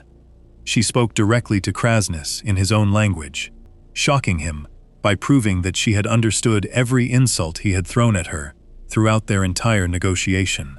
She then gave a command in Valyrian to her dragon, ordering it to attack Krasny's directly, and the dragon obeyed her rather than the slave trader, who technically now believed he owned it. Krasny's was burned alive in front of his own soldiers, and the trade Daenerys had appeared to accept turned out to be a trick from the very beginning. With Krasny's dead, Daenerys turned to the unsullied soldiers standing before her and gave them a choice that no slave in that army had ever been offered before. She told them that they were free, that no one owned them any longer, and that they could walk away from Astapor entirely if they chose to, with no obligation to serve her or anyone else ever again. She then asked whether any of them would be willing to fight for her, not as slaves following orders out of fear, but as free men choosing their own path. The Unsullied, led by a soldier who would soon be given the name Grey Worm by Missandei, chose to remain and fight under Daenerys's command, but this time as free soldiers rather than slaves being traded between masters. Daenerys then ordered the Unsullied to turn on the remaining slave masters of Astapor, freeing every slave held within the city and putting an end to the business that had made Astapor wealthy for generations. Missandei, the young translator who had worked for Krasny's, chose to join Daenerys as well, becoming one of her most trusted and loyal advisors from that point forward. This event in Astapor marked the beginning of a clear pattern that would define much of Daenerys's journey through Slaver's Bay. She used trickery, force, and her dragons to defeat the ruling slave masters of each city she encountered, then freed the slaves living under their control, offering those freed people a choice about whether to join her cause. This pattern gave her both a growing army and a growing reputation among enslaved people throughout the region, who began to see her as a liberator, arriving from across the world to end their suffering. From Astapor, Daenerys marched toward the city of Yunkai, another major center of the slave trade in the region, known especially for training slaves in matters of pleasure and entertainment rather than combat. Rather than attacking the city outright, Daenerys sent a small team ahead of her main army to gather information and prepare the ground for an eventual takeover. This team included Grey Worm, Ser Jorah Mormont, and a soldier named Daario Naharis, a skilled fighter who had recently joined Daenerys's growing group of followers after abandoning his previous employer, a group of mercenaries who had originally been hired to fight against her. The small team snuck into Yunkai and worked from the inside to weaken the city's defenses, eventually opening the gates to allow Daenerys's forces entry without a prolonged and costly battle against the city's own hired soldiers. Once the city fell into her control, Daenerys once again freed the slaves living within Yunkai, ending the rule of the masters who had controlled the city's slave-based economy for generations. The moment that followed this victory became one of the most memorable of Daenerys's entire campaign through Slaver's Bay.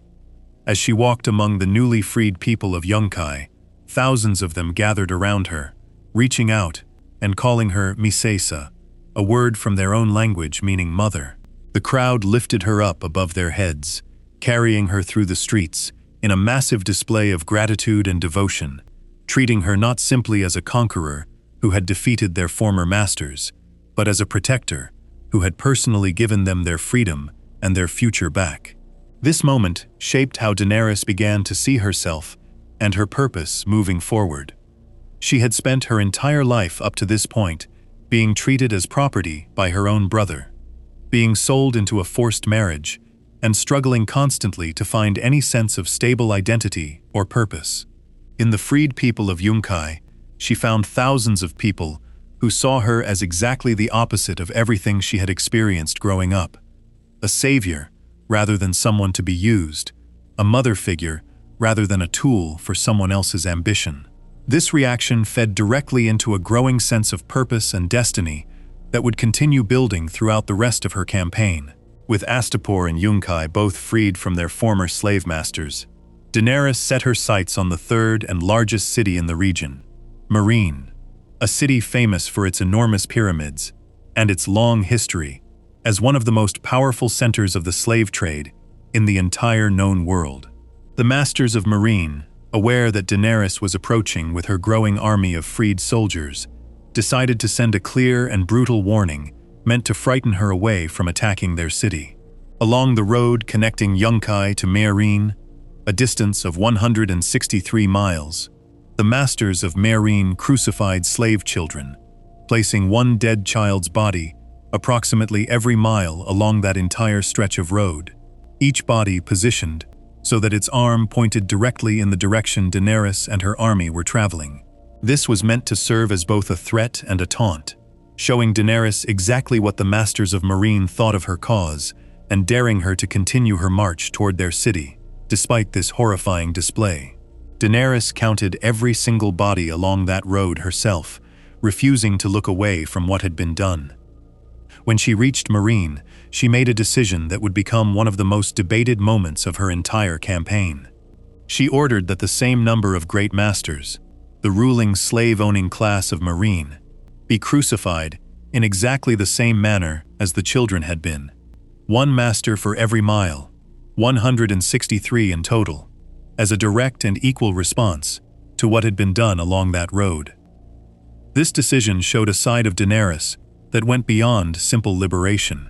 She was not only freeing slaves and defeating the masters who had controlled them, she was beginning to deliver punishment on a scale meant to match, exactly, the cruelty that had been shown to the people she saw herself protecting. Some who supported her cause saw this as fitting justice, a fair and equal response to an unforgivable act of cruelty against innocent children. Others, including some of her own advisors, worried quietly about what it meant that she had chosen a punishment designed specifically to mirror the exact scale and horror of the crime committed against her, rather than choosing a different form of justice entirely. The capture of Meereen itself followed a similar pattern to her previous victories in the region.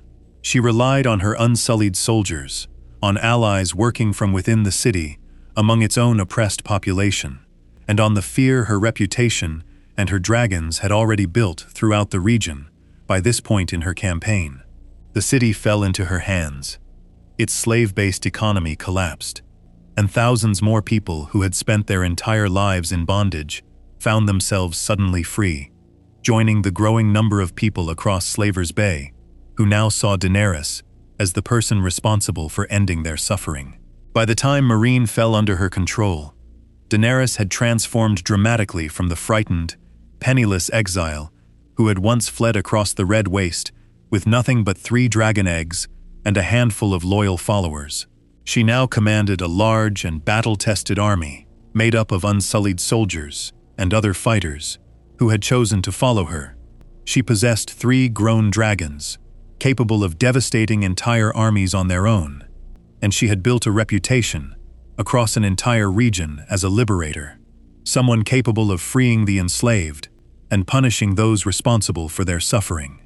This growing reputation and the devotion shown to her by the people of Astapor, Yunkai, and Meereen fed into a powerful and increasingly central part of Daenerys' identity moving forward. She had spent her entire early life being told by her brother that she existed to serve his goals, valued only for what she could provide him on his path back to the Iron Throne. In Slaver's Bay, she discovered an entirely different source of purpose, built around freeing people from suffering and being celebrated in return as their protector and their mother figure, a role that gave her a sense of meaning and importance, completely separate from her family's lost crown. Before we move on, if you're enjoying this analysis, please consider subscribing. It helps the channel tremendously. However, freeing a city and successfully governing it turned out to be 2 very different challenges, and Daenerys was about to discover that the skills which had made her so effective at defeating slave masters and winning the loyalty of the newly freed did not automatically transfer into the far more difficult and complicated work of actually running a city day to day, managing its economy, settling disputes between its people, and dealing with the resentment and resistance of a ruling class that had lost everything it once had under her conquest. What she had built through fire, force, and liberation across 3 cities was about to be tested in an entirely different and far less straightforward way inside the walls of Meereen itself. Section 6. The Weight of Ruling. Meereen and its Failures. Once Meereen fell under her control, Daenerys Targaryen faced a challenge that was completely different from anything she had dealt with up to that point in her journey. Defeating slave masters and freeing enslaved people had required boldness, force, and the willingness to use her dragons and her army to break the power of people who had ruled through cruelty for generations. Actually running a city, however, required something else entirely: the ability to manage food supplies, settle disputes, keep peace between different groups of people, and make decisions that would affect thousands of lives every single day, without the clear moral simplicity of freeing someone from chains. Daenerys chose to remain in Meereen rather than continuing straight on toward Westeros with her newly built army. She reasoned that leaving the freed people of the city behind, without protection, would risk allowing the old slave masters, or others like them, to reclaim power once her forces moved on. She decided to stay and govern the city herself, at least for a while, determined to prove that the freedom she had given these people could actually last, rather than collapsing the moment she left. This decision meant that Daenerys took on the role of queen in a very literal sense, for the first time in her life. She held court, listened to disputes between her subjects, and made rulings meant to keep order in a city that had spent generations organized entirely around slavery. The transition away from that old system, even with the slave masters defeated, did not happen smoothly or quickly. Old resentments, old habits, and old power structures did not disappear simply because Daenerys had declared the city free. One of the earliest and clearest signs of how difficult this transition would be came from the reaction of many former slaves themselves. Daenerys had believed that freeing people from slavery would naturally lead to gratitude and cooperation as the city rebuilt itself under her rule. Instead, she discovered that some of the very people she had freed distrusted her decisions, disagreed with how she chose to handle former masters, and in some cases, actively worked against the new order she was trying to build. Freedom, it turned out, did not automatically produce unity or agreement about how a city should be run. At the same time, a resistance group made up of former slave owners and their supporters began forming inside Meereen, calling themselves the Sons of the Harpy. This group operated in secret, wearing masks to hide their identities, and they began carrying out targeted killings against Daenerys' soldiers and supporters throughout the city. Unsullied soldiers were ambushed and killed in the streets and in the city's tunnels, and freed former slaves who had shown loyalty to Daenerys became targets as well. This insurgency created a constant, low-level threat that Daenerys could not fully stamp out, since the Sons of the Harpy struck quickly and then disappeared back into the general population, making it extremely difficult to identify who was actually responsible. The killings by the Sons of the Harpy created a serious problem for Daenerys, beyond simple grief over the loss of her soldiers and supporters. It showed clearly that conquering a city through force did not mean she had actually won the loyalty or acceptance of everyone living within its walls. A meaningful portion of Meereen's population, particularly among the families who had once profited from the slave trade, saw her not as a liberator, but as a foreign invader who had destroyed their way of life and their wealth, and they were willing to fight back through violence and secrecy, rather than simply accepting her rule.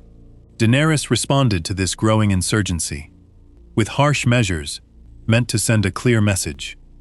When she captured a group of men she believed were connected to the Sons of the Harpy, she made the decision to execute them publicly, rather than showing leniency, hoping that a strong and visible punishment would discourage further attacks.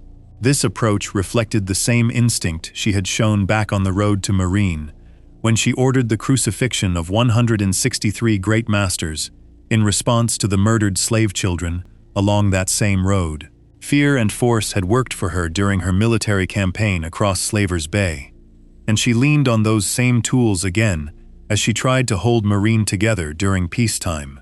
This approach, however, did not solve the underlying problem, and in some ways, it made her position within the city even more difficult. Rather than stopping the killings, The Sons of the Harpy continued their campaign of violence, and the harsh punishments Daenerys handed out created additional resentment among portions of the population who saw her justice as excessive or unfair, deepening the divide between different groups within the city rather than closing it. Adding further complexity to her position, Daenerys made the decision to marry one of the former nobles of Meereen, a man named Hizdar zo Loraq, whose family had once belonged to the ruling class of slave owners before her conquest.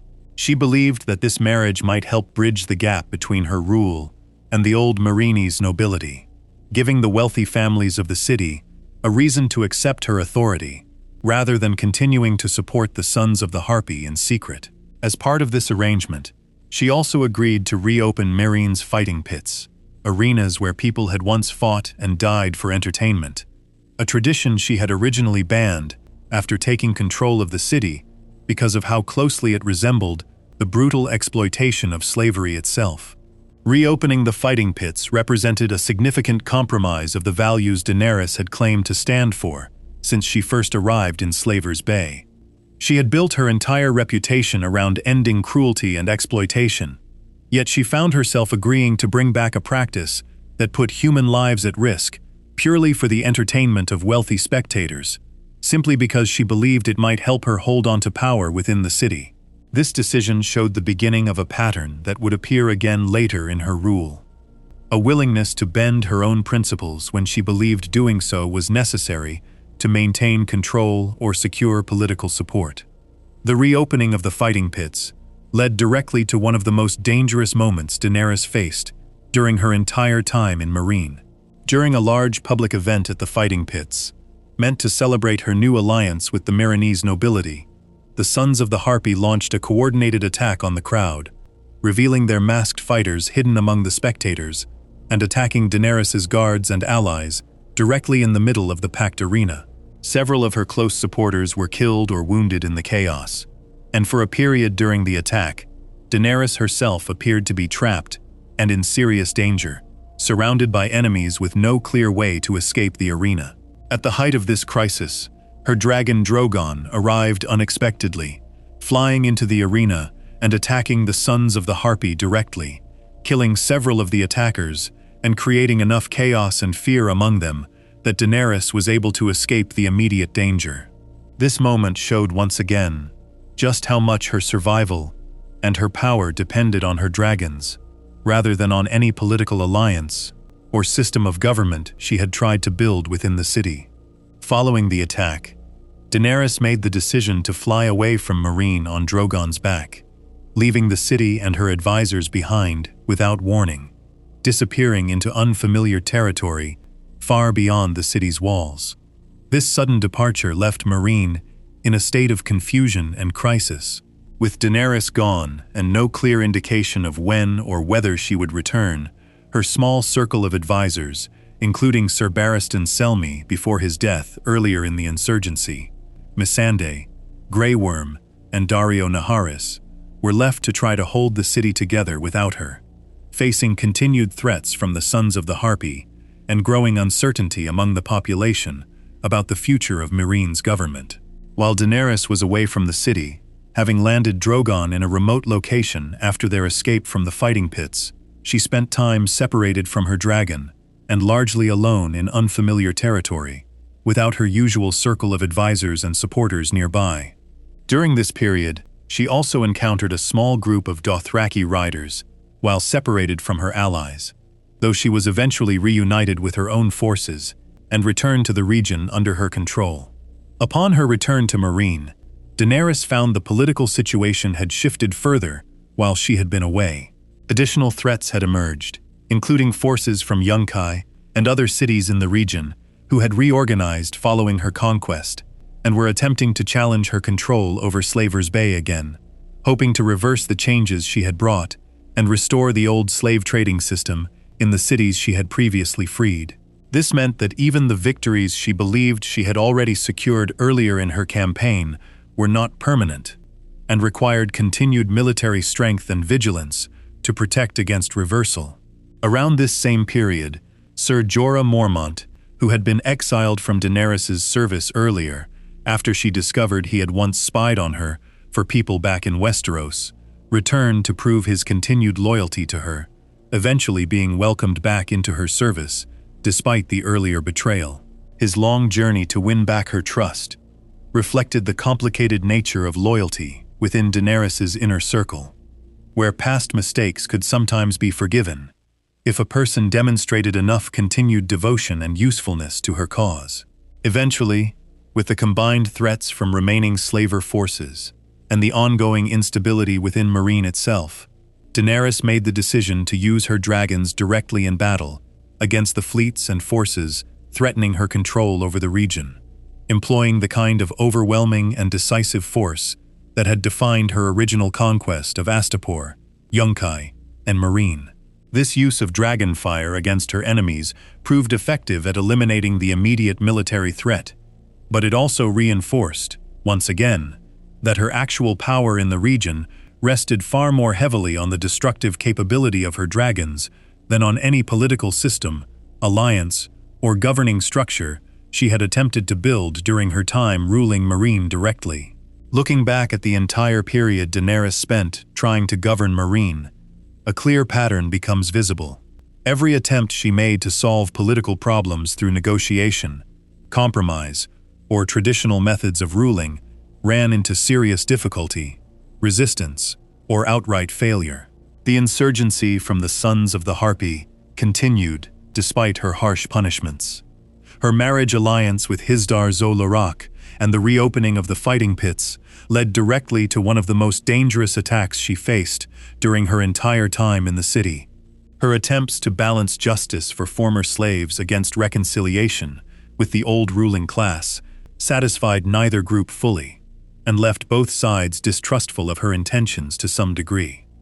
By contrast, every time a crisis reached its most dangerous and immediate point, it was force, most often in the form of her dragons, that actually resolved the situation and preserved her power. Drogon's arrival at the fighting pits saved her life, when negotiation and politics had failed to prevent the Sons of the Harpies' attack in the first place. Dragonfire against the slaver fleets ended a serious military threat far more quickly and completely than any diplomatic effort could have managed, given the circumstances.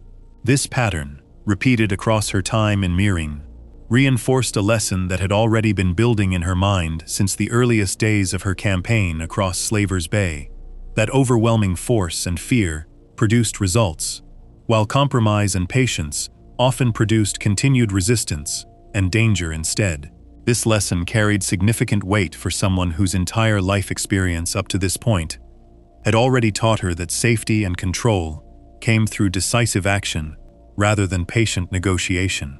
She had learned as a child that managing her brother Viserys's temper required careful attention to avoid provoking violence.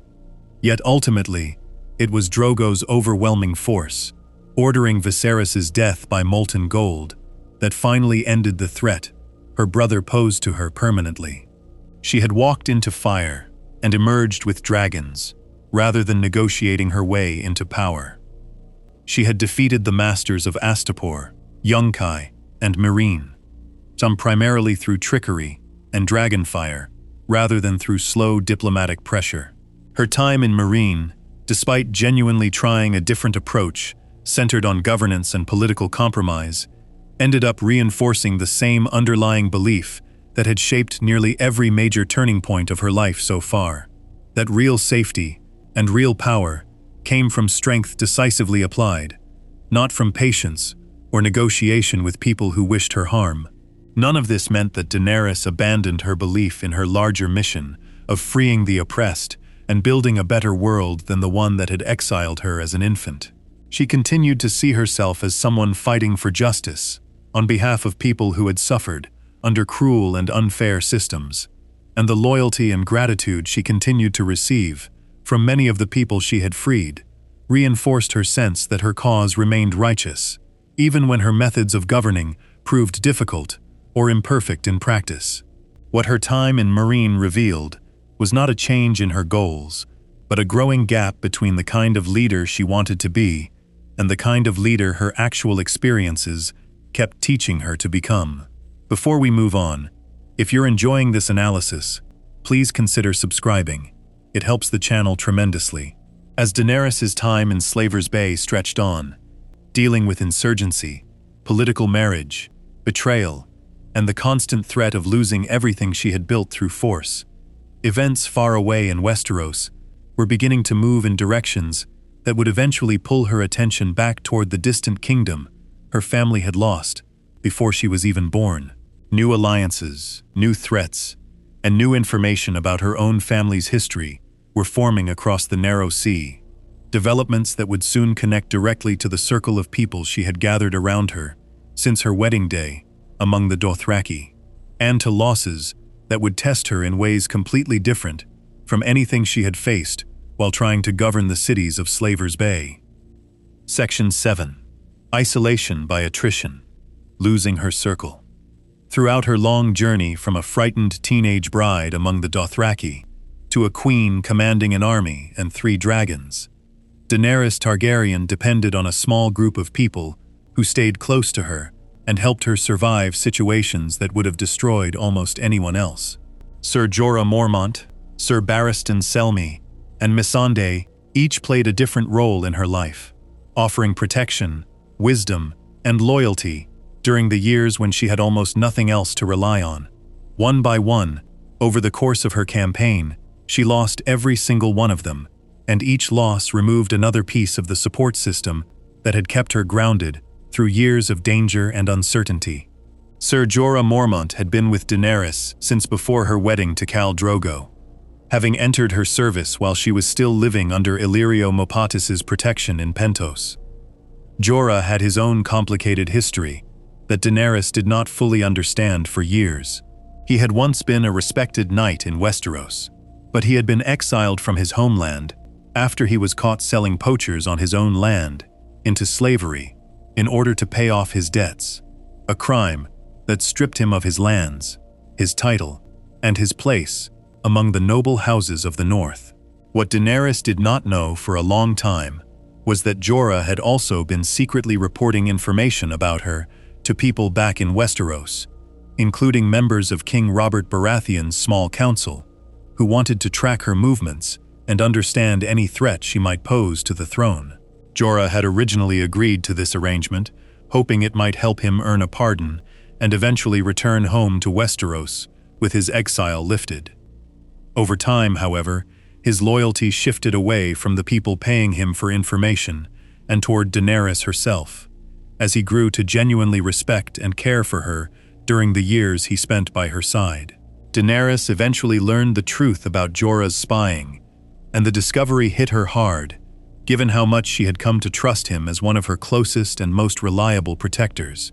She confronted him directly and ordered him to leave her service and never return, unwilling to keep someone close to her who had spent years secretly reporting her movements to people who might have wished her harm.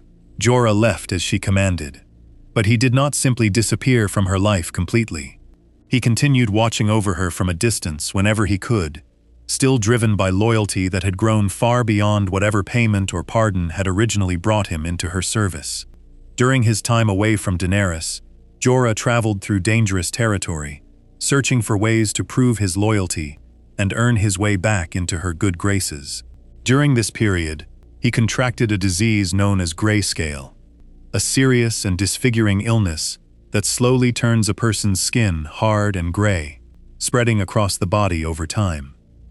Grayscale had no reliable cure, and most people who contracted it eventually lost their minds entirely as the disease progressed, becoming violent and losing all sense of who they once were. Jorah kept this illness hidden for a long time, aware that revealing it to anyone would likely result in him being killed immediately to prevent the disease from spreading further, since grayscale was treated with intense fear throughout Westeros and the free cities. Despite his illness, Jorah continued trying to find his way back to Daenerys, eventually reuniting with her again after she had already built her army and dragons into a serious force in the region around Slaver's Bay. When Daenerys eventually discovered that he was infected with grayscale, she ordered him away from her once again, this time out of concern for his condition rather than anger over his past betrayal, telling him that he could not return to her until he found a cure for the disease that was slowly consuming his body. Jorah spent a significant amount of time searching for any possible treatment, eventually learning of a healer in Westeros named Samwell Tarly, a young man training to become a maester who had access to old texts describing an experimental and extremely painful treatment for grayscale that had rarely been attempted because of how dangerous and agonizing the process was. Samwell agreed to perform the treatment on Jorah despite the risks, scraping away the diseased skin from his body over an extended and brutal process. The treatment worked, curing Jorah of the disease that had threatened both his life and his sanity, and he returned once again to serve Daenerys, finally free of the illness that had forced their separation.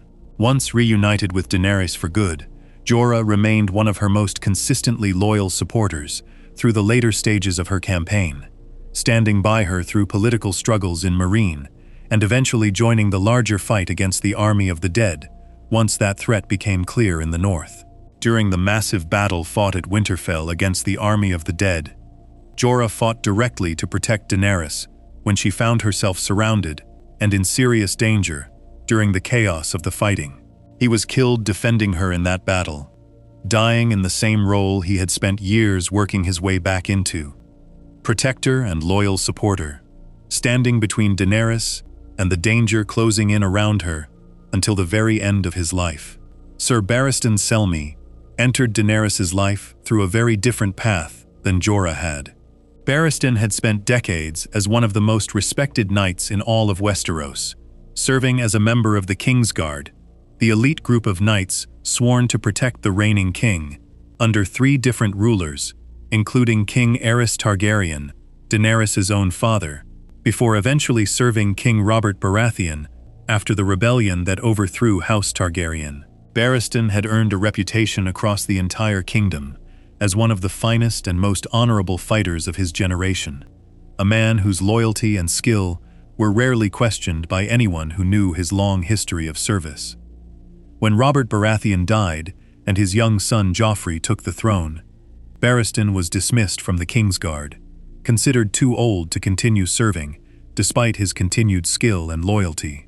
Rather than simply retiring quietly, Barristan made the decision to travel across the sea and offer his service to Daenerys Targaryen instead, believing that his experience and skill could be useful to her as she worked to reclaim her family's throne.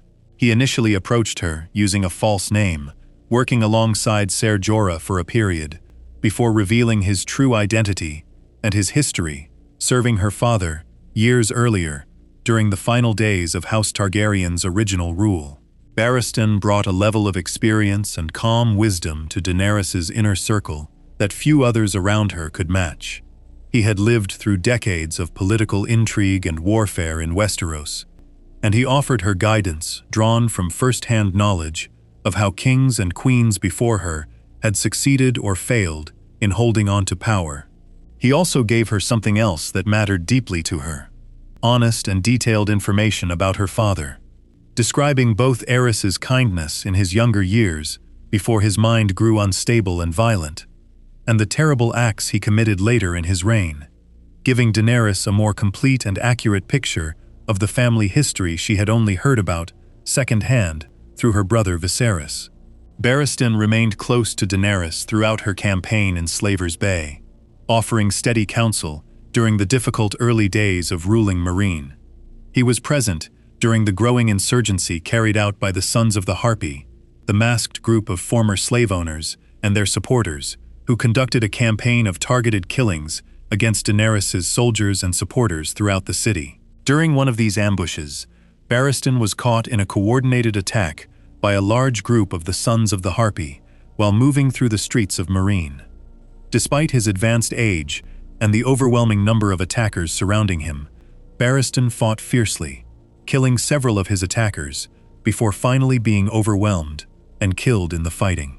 His death removed one of the last remaining links Daenerys had to first-hand, balanced knowledge of her own family's history in Westeros, along with one of the steadiest and most experienced voices offering her counsel during a period when her rule over Meereen was already under serious strain from multiple directions at once.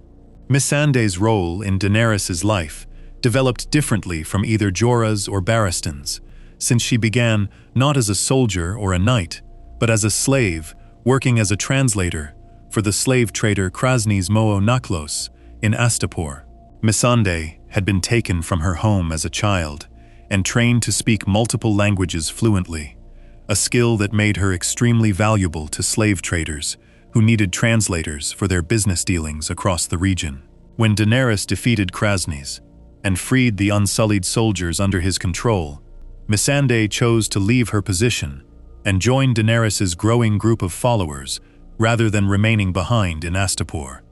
Over the following years, Missandei became far more than simply a translator for Daenerys. She grew into one of her closest personal confidants, someone Daenerys trusted deeply with sensitive decisions and private thoughts, in a way that went well beyond the practical language skills that had first brought them together. Missandei also formed a close personal relationship with Grey Worm, the leader of the unsullied soldiers who had also been freed during the fall of Astapor, and the two grew into one of the more grounded and stable relationships within Daenerys' circle of advisors and soldiers. As Daenerys' campaign eventually shifted from Slaver's Bay toward the war for Westeros itself, Missandei remained by her side through the difficult journey across the sea, through the alliance formed with the northern kingdoms against the army of the dead, and through the early stages of the war against Cersei Lannister, who had taken the Iron Throne in the years while Daenerys had been building her power in the east. During a naval attack led by Euron Greyjoy, a fleet commander loyal to Cersei, Daenerys' forces suffered a significant and painful defeat. Euron's fleet ambushed her ships, using specially designed weapons, capable of striking down dragons, killing her dragon Rhaegal during the surprise attack, and capturing Missandei, who had been traveling with the fleet at the time of the assault. This single event cost Daenerys one of her 3 dragons, and one of her closest personal companions within the same encounter, a devastating double loss that came without warning during what was already a difficult and costly war. Missandei was taken to King's Landing as a prisoner, and Cersei used her as a tool to try to break Daenerys' resolve before any final battle for the city could take place. Standing on the walls of King's Landing, in view of Daenerys and Grey Worm below, Cersei ordered Missandei executed publicly, using her death as a direct message meant to demoralize Daenerys and demonstrate the lengths Cersei was willing to go to hold on to power. Missandei's final words before her death were a call for Daenerys to unleash her remaining dragon against the city, an instruction to burn down the very walls where her execution was taking place. Watching Missandei die in this manner, one of her closest friends and most trusted advisors, killed specifically to send her a message of fear and defiance, marked one of the most personally devastating moments Daenerys experienced throughout her entire campaign. Missandei had been with her since the earliest days of freeing Astapor, had stood beside her through the difficult years of governing Meereen, and had remained loyal and steady through every major struggle Daenerys had faced since crossing the Narrow Sea. Her death, carried out publicly and deliberately in front of Daenerys and Grey Worm, removed the last member of the original Inner Circle who had helped carry Daenerys from a struggling conqueror in Slaver's Bay into a serious contender for the Iron Throne itself. By the time Missandei died on the walls of King's Landing, Daenerys had already lost Jorah at Winterfell during the battle against the army of the dead, and Barristan years earlier during the insurgency in Meereen. The people who had known her longest, who had witnessed her transformation from a frightened bride among the Dothraki into a queen commanding dragons and armies, who had offered her steady loyalty, honest counsel, and personal friendship through years of danger, were gone, one after another, each loss coming at a different stage of her journey, but each one narrowing the circle of people she could turn to for grounding and perspective. This pattern of loss did not happen all at once, and it did not happen through any single dramatic event. It built slowly, spread out across years and continents, each death connected to a different set of circumstances and a different set of choices made by different people around her. Taken together, however, these losses left Daenerys standing, by the final stages of her campaign for the Iron Throne, with a noticeably smaller circle of trusted advisors than she had once relied on, surrounded increasingly by newer allies and by pressure from a war that was testing every decision she made in ways her earlier struggles in Slaver's Bay never had. Before we move on, if you're enjoying this analysis, please consider subscribing. It helps the channel tremendously. Even as this circle of longtime supporters shrank around her, one relationship remained that carried enormous weight for Daenerys during this final stretch of her campaign: her connection with Jon Snow, a northern lord who had become her ally against the army of the dead, and, eventually, far more than simply an ally in her eyes. What was about to be revealed about Jon's true identity, and how he chose to respond to that revelation, would test the last major personal relationship Daenerys still had left standing, at a moment when she had already lost nearly everyone else who had helped carry her this far. Section 8. Betrayal and the Collapse of Trust. Jon Snow's parentage. Jon Snow had grown up his entire life, believing he was the bastard son of Eddard Stark, the honorable Lord of Winterfell, who raised him alongside his own true-born children, but never fully explained why Jon carried the Stark look without carrying the Stark name. This belief shaped nearly every part of Jon's identity for as long as he could remember, defining how he saw himself, how others treated him, and why he eventually chose to join the Night's Watch, an order at the edge of the known world, where a man's birth mattered less than his willingness to serve. The truth about Jon's parentage turned out to be far different from what he had believed his whole life. His actual mother was Lyanna Stark, Eddard's own sister, the same woman whose disappearance had helped spark Robert's rebellion years earlier.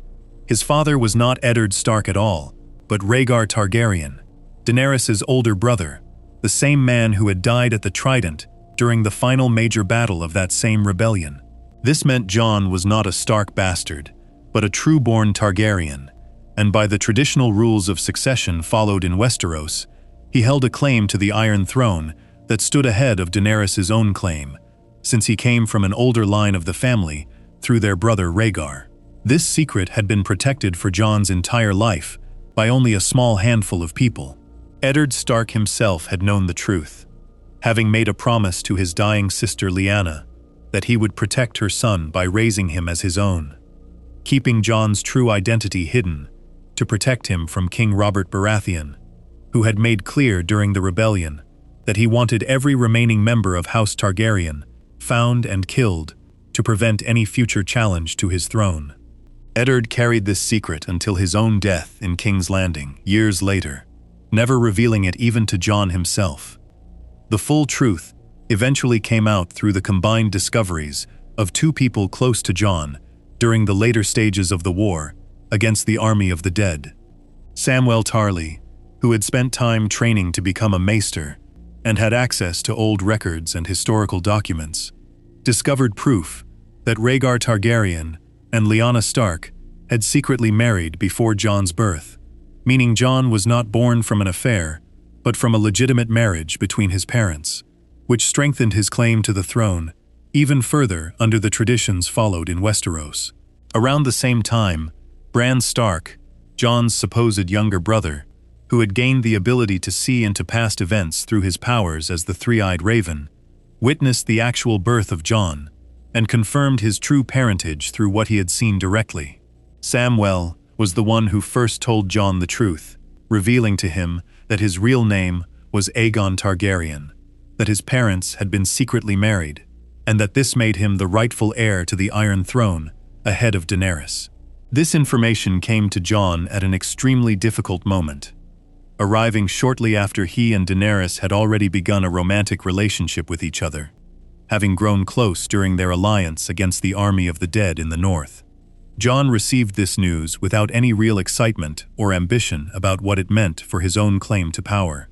Throughout his life, Jon had shown very little interest in ruling or holding titles, having once given up his own claim to Winterfell itself in order to remain with the Night's Watch, and he reacted to the news of his true parentage with visible discomfort rather than any sense of triumph.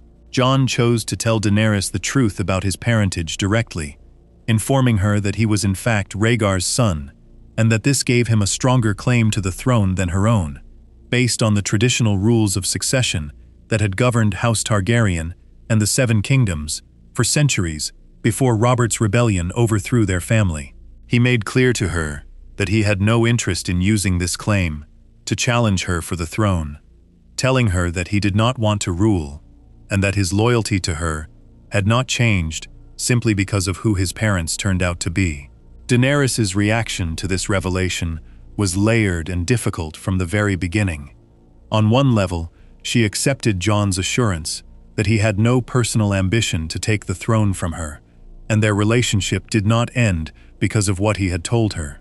On another level, however, the news created a deep and lasting sense of unease in her, since it meant that the throne she had spent her entire life working toward, sacrificing her marriage, her unborn child, and countless soldiers and allies along the way, could legally belong to someone else entirely, someone who had not sought it or fought for it the way she had, simply because of the order in which two brothers had been born generations earlier. This unease grew more complicated once Jon made the decision to share the truth about his parentage with two of his own siblings, Sansa Stark and Arya Stark, despite having promised Daenerys that he would keep the information private for the time being, given the danger it posed to her claim and to the stability of their alliance during an already difficult war. Jon trusted his sisters deeply and believed they needed to know the truth, given how directly it affected their own family's history and future. But this decision directly went against what he had promised Daenerys, creating the first real crack in the trust between them since they had become romantically involved. Sansa Stark, who had survived years of manipulation and abuse at the hands of previous rulers and had developed a sharp and cautious political mind as a result, did not keep the secret contained the way Jon had hoped she would.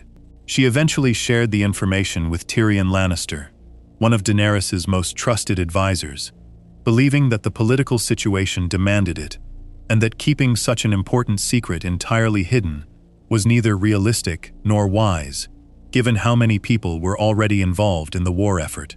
Tyrion, upon learning the truth, found himself caught in an increasingly difficult position, aware of information that directly threatened the stability of the queen he served, unsure of exactly how or whether to act on what he now knew.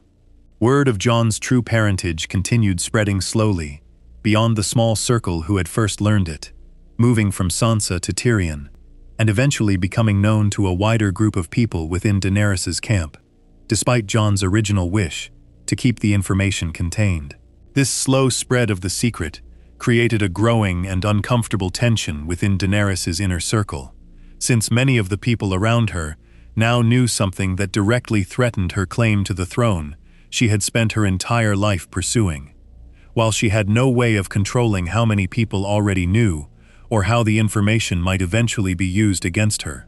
Beyond the political danger created by Jon's claim, Daenerys also had to sit with the more personal reality of what the revelation meant for her own family history. She had grown up believing her older brother Rhaegar died fighting bravely during Robert's rebellion, a distant figure she had heard about mostly through Viserys' bitter stories, and occasional accounts from people like Cerys Barristan Selmy, who had known Rhaegar personally before his death. Learning that Rhaegar had a son who survived the rebellion, a son who had been raised his entire life in Westeros without any knowledge of his true family, added a new and complicated layer to a family history that Daenerys had already spent years trying to piece together from second-hand accounts and fragments.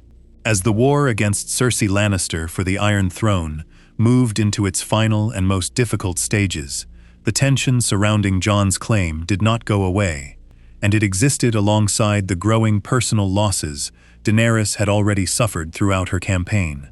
She had lost her dragon Rhaegal and her close friend Missandei during Euron Greyjoy's surprise naval attack. She had already lost Jorah Mormont during the battle against the army of the dead at Winterfell, and Barristan Selmy years earlier in Meereen. Now, at the moment when she needed steady support and clear loyalty more than ever, she found herself surrounded by a growing awareness that even Jon, the person she had grown closest to during the final stretch of her campaign, carried a claim to the very thing she had sacrificed everything to achieve. Jon's own behavior during this period reflected the difficult position he found himself in as well. He continued reassuring Daenerys that he had no wish to take the throne from her, and that his feelings for her had not changed, but his discomfort with concealing the truth from his family, and his eventual decision to tell his sisters, despite Daenerys' wishes, showed that his loyalty existed in a difficult balance between his relationship with Daenerys and his bonds with the family who had raised him in Winterfell. This divided loyalty, even without any deliberate plan on Jon's part to betray Daenerys, created exactly the kind of uncertainty and instability that made her position increasingly difficult during a war she still needed to win. By this stage in her journey, the pattern running through Daenerys' entire life was becoming difficult to ignore. She had lost her parents before she could ever know them. She had lost her home as an infant, fleeing a siege on Dragonstone. She had endured years of abuse from her brother Viserys before his death at Drogo's order. She had lost her husband and her unborn son during the ritual performed by Miri Mazdur. She had lost, one after another, nearly every trusted advisor who had helped carry her from a frightened exile into a queen with an army and dragons. And now, in the person she had allowed herself to grow closest to during the hardest stretch of her campaign, she faced a different and quieter kind of threat, not violence or open betrayal, but the simple fact that his very existence and the secret surrounding it undermined the legitimacy of everything she had worked her entire life to earn. Before we move on, if you're enjoying this analysis, please consider subscribing. It helps the channel tremendously. None of this had come to a breaking point yet. Jon had not moved against her, and no formal challenge to her claim had been made public, beyond the small circle who already knew the truth. But the trust between Daenerys and the people closest to her, already worn thin by years of loss and hard decisions, had taken another serious hit at exactly the moment when the war against Cersei Lannister was approaching its final and most brutal stage.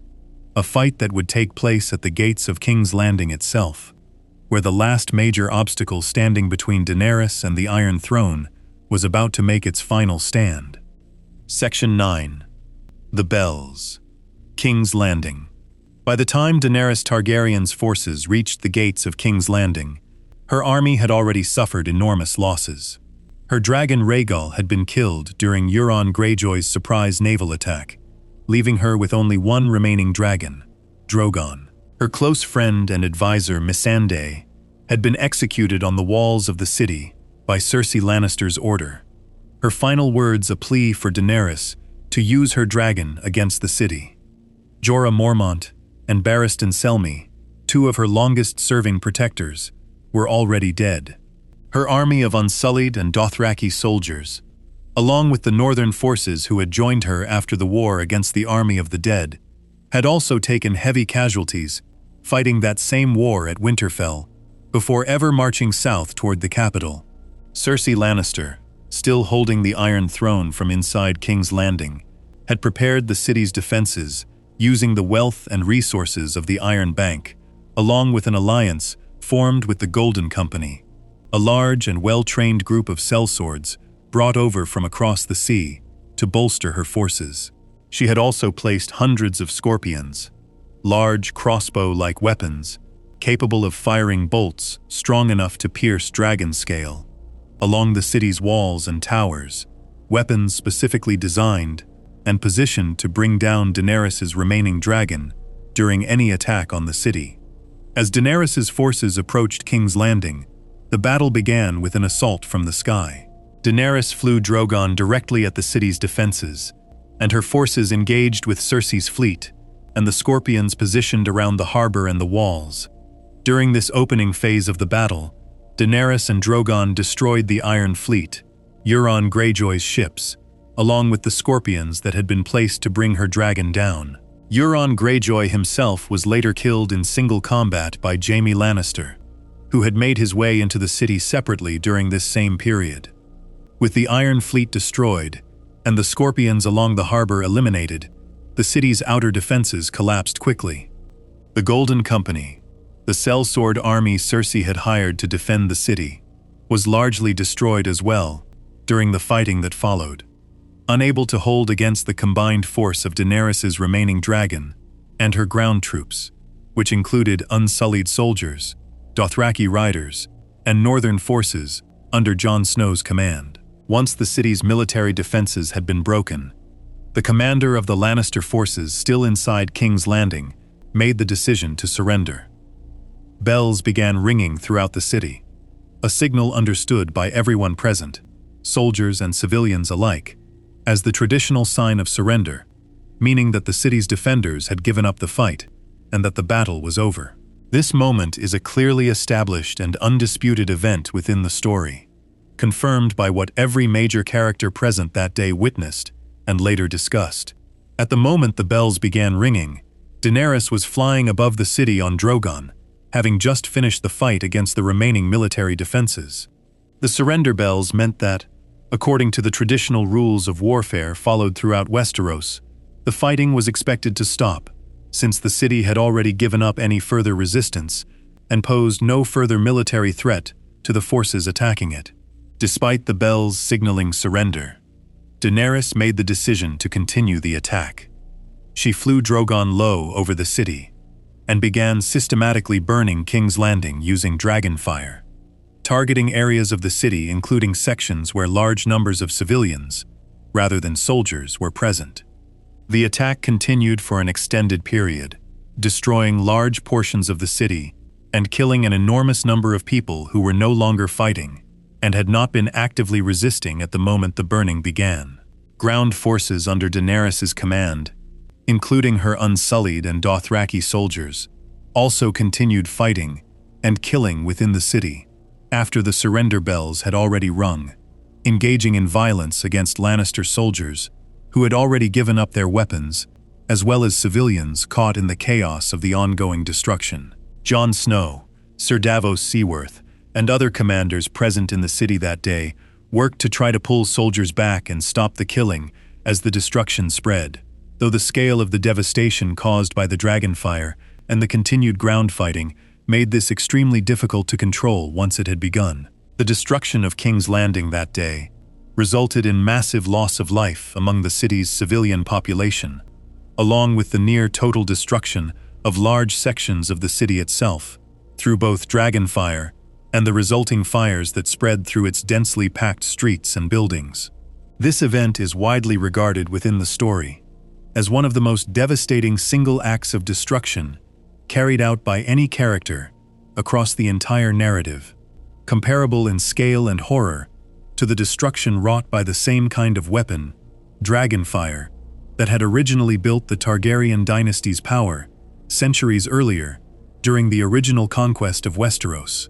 During the chaos following the burning of the city, Jaime Lannister made his way through the destruction searching for Cersei, his sister, and the mother of his children, with whom he had been in a relationship for most of his adult life.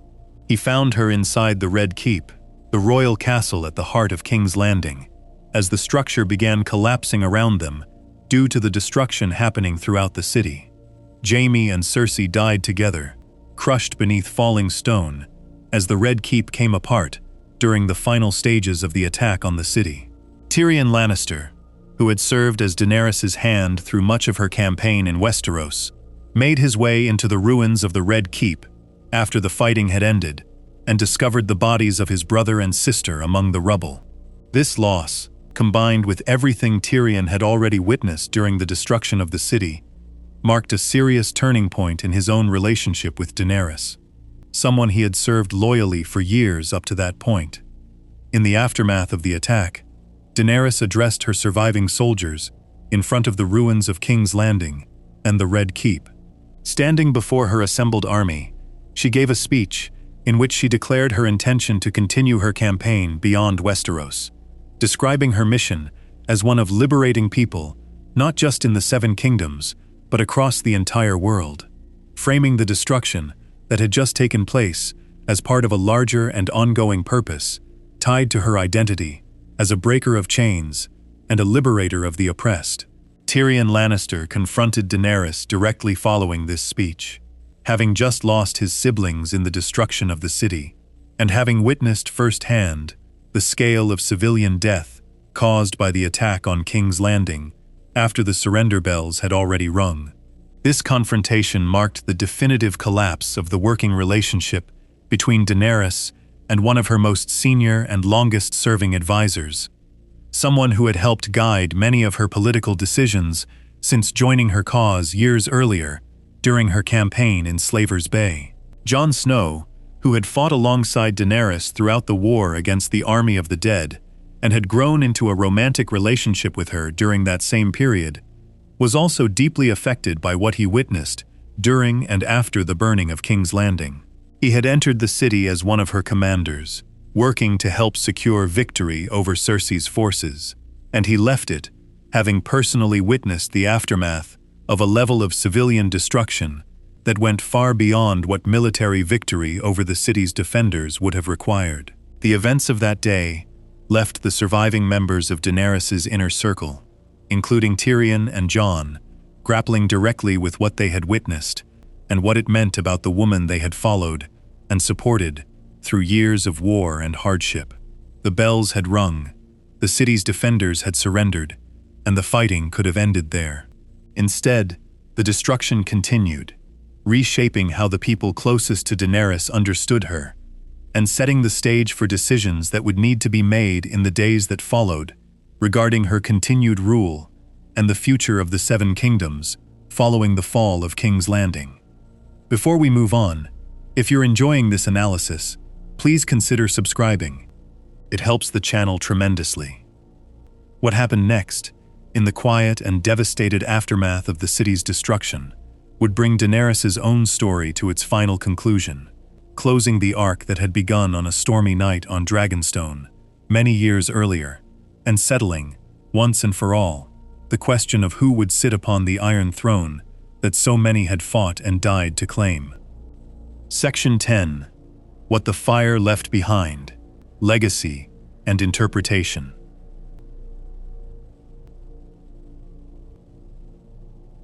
In the days following the destruction of King's Landing, Jon Snow struggled with what he had witnessed during the attack on the city.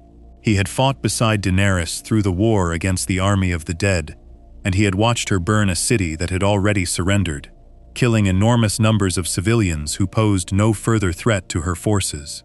This conflict between his loyalty to her and what he had seen with his own eyes weighed on him heavily during the short period between the fall of the city and what happened next.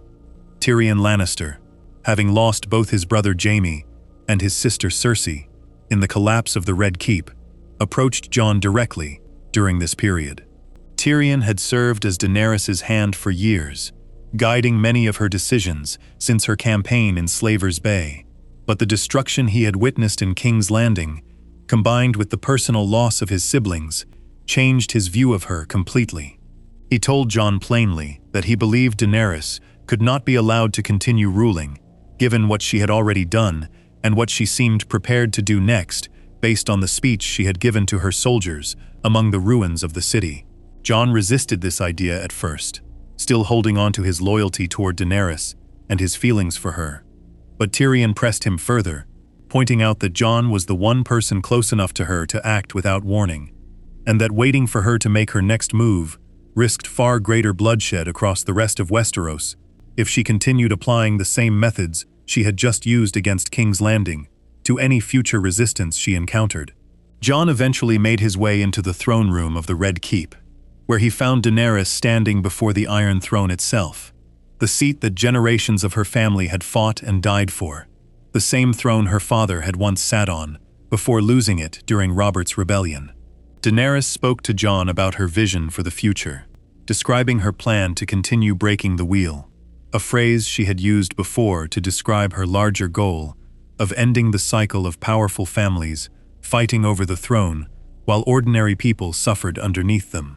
She framed the destruction of King's Landing as a necessary and difficult step toward that larger goal.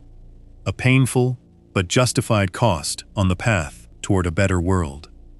During this conversation, Daenerys also addressed Jon's claim to the throne directly, the same claim that had created tension between them since Samwell Tarly and Bran Stark had confirmed his true parentage weeks earlier. She asked him to stand by her, to accept her vision, and to set aside the complicated question of his own bloodline in favor of supporting her continued rule moving forward. Jon responded by kissing her, and in the same motion, he drove a dagger into her chest, killing her there in the throne room, standing just steps away from the Iron Throne she had spent her entire life working to reach. Daenerys died without ever sitting on the throne itself, killed by the person she had trusted most during the final stretch of her long campaign, in the same room that held the seat of power her family had lost before she was even born. Following her death, Jon carried her body out of the Red Keep. Drogon, her remaining dragon, arrived and discovered her lifeless body in Jon's arms. Rather than attacking Jon in retaliation, Drogon expressed visible grief and confusion at finding his mother figure dead, and he directed his fire not at Jon, but at the Iron Throne itself, melting the ancient seat down into a shapeless pool of metal. Drogon then picked up Daenerys' body and flew away from King's Landing, carrying her out of the city and out of the story entirely, her final resting place left unknown and unseen by anyone who remained behind.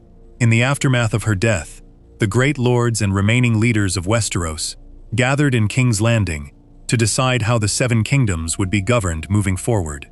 During this gathering, Tyrion Lannister proposed that Bran Stark, Jon's supposed younger brother who had become the Three-Eyed Raven and had witnessed countless past events through his unique abilities, should become the next ruler of Westeros.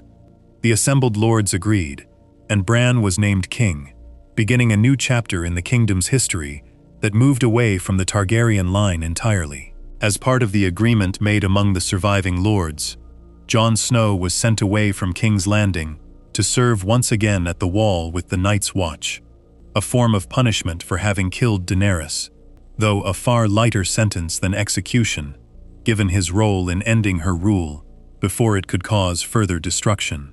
Grey Worm, who had lost his closest friend Missandei during the war and who remained devoted to Daenerys until the very end, wanted Jon executed for what he had done, but ultimately accepted the compromise reached by the assembled lords rather than continuing to push for a harsher punishment. Looking back across the entirety of Daenerys Targaryen's life, from her birth during a violent storm on Dragonstone through her death in the ruins of King's Landing, a clear picture emerges of how every major event along the way shaped the choices she made at the end. She was born into war and loss, raised by an abusive brother who taught her that her worth depended on serving someone else's ambitions, and forced into a marriage that, against all odds, gave her the first real sense of belonging and personal power she had ever known. She walked into fire and emerged with dragons, discovering a kind of strength that no one else in the world possessed. She built an army and a reputation as a liberator across Slaver's Bay, only to discover that governing a city required skills that force and fear alone could not provide. She lost, one by one, nearly every person who had helped carry her from a frightened exile into a queen, until only a small circle remained around her during the final and most difficult stretch of her campaign. And in the end, facing a city that had already surrendered, she chose fire again, the same tool that had saved her life on the night her dragons were born, the same tool that had won her cities across Slaver's Bay, the same tool that had solved nearly every serious problem she had faced since walking into that pyre years earlier. Critics and viewers of her story have long debated whether her final turn toward destruction made sense given everything shown throughout her journey, or whether it happened too quickly during the final stretch of the story to feel fully earned. Some point to the years of trauma, isolation, and loss that built steadily throughout her life as clear evidence that her choice to burn King's Landing was the logical outcome of everything she had endured. Others argue that the shift from liberator to destroyer happened without enough space given to show that change happening gradually on screen, leaving the ending feeling sudden compared to the years of careful build-up that had come before it. Both sides of this debate point to real and specific events across her story, and the disagreement itself has become one of the most discussed and argued over aspects of the entire series since it first aired. What remains consistent, regardless of which side of that debate someone falls on, is the through line connecting every major event of her life. A child born into fire and loss, raised by fear, freed by flame, celebrated as a mother to the enslaved, worn down by isolation and betrayal, and ultimately consumed by the same force that had once saved her. Daenerys Targaryen's story, from Dragonstone to the ashes of King's Landing, stands as one of the most closely examined character journeys in modern storytelling. A study in how trauma, power, and the loss of nearly everyone a person loves can shape the difference between a liberator and a conqueror, sometimes within the very same life. If you enjoyed this video, make sure to subscribe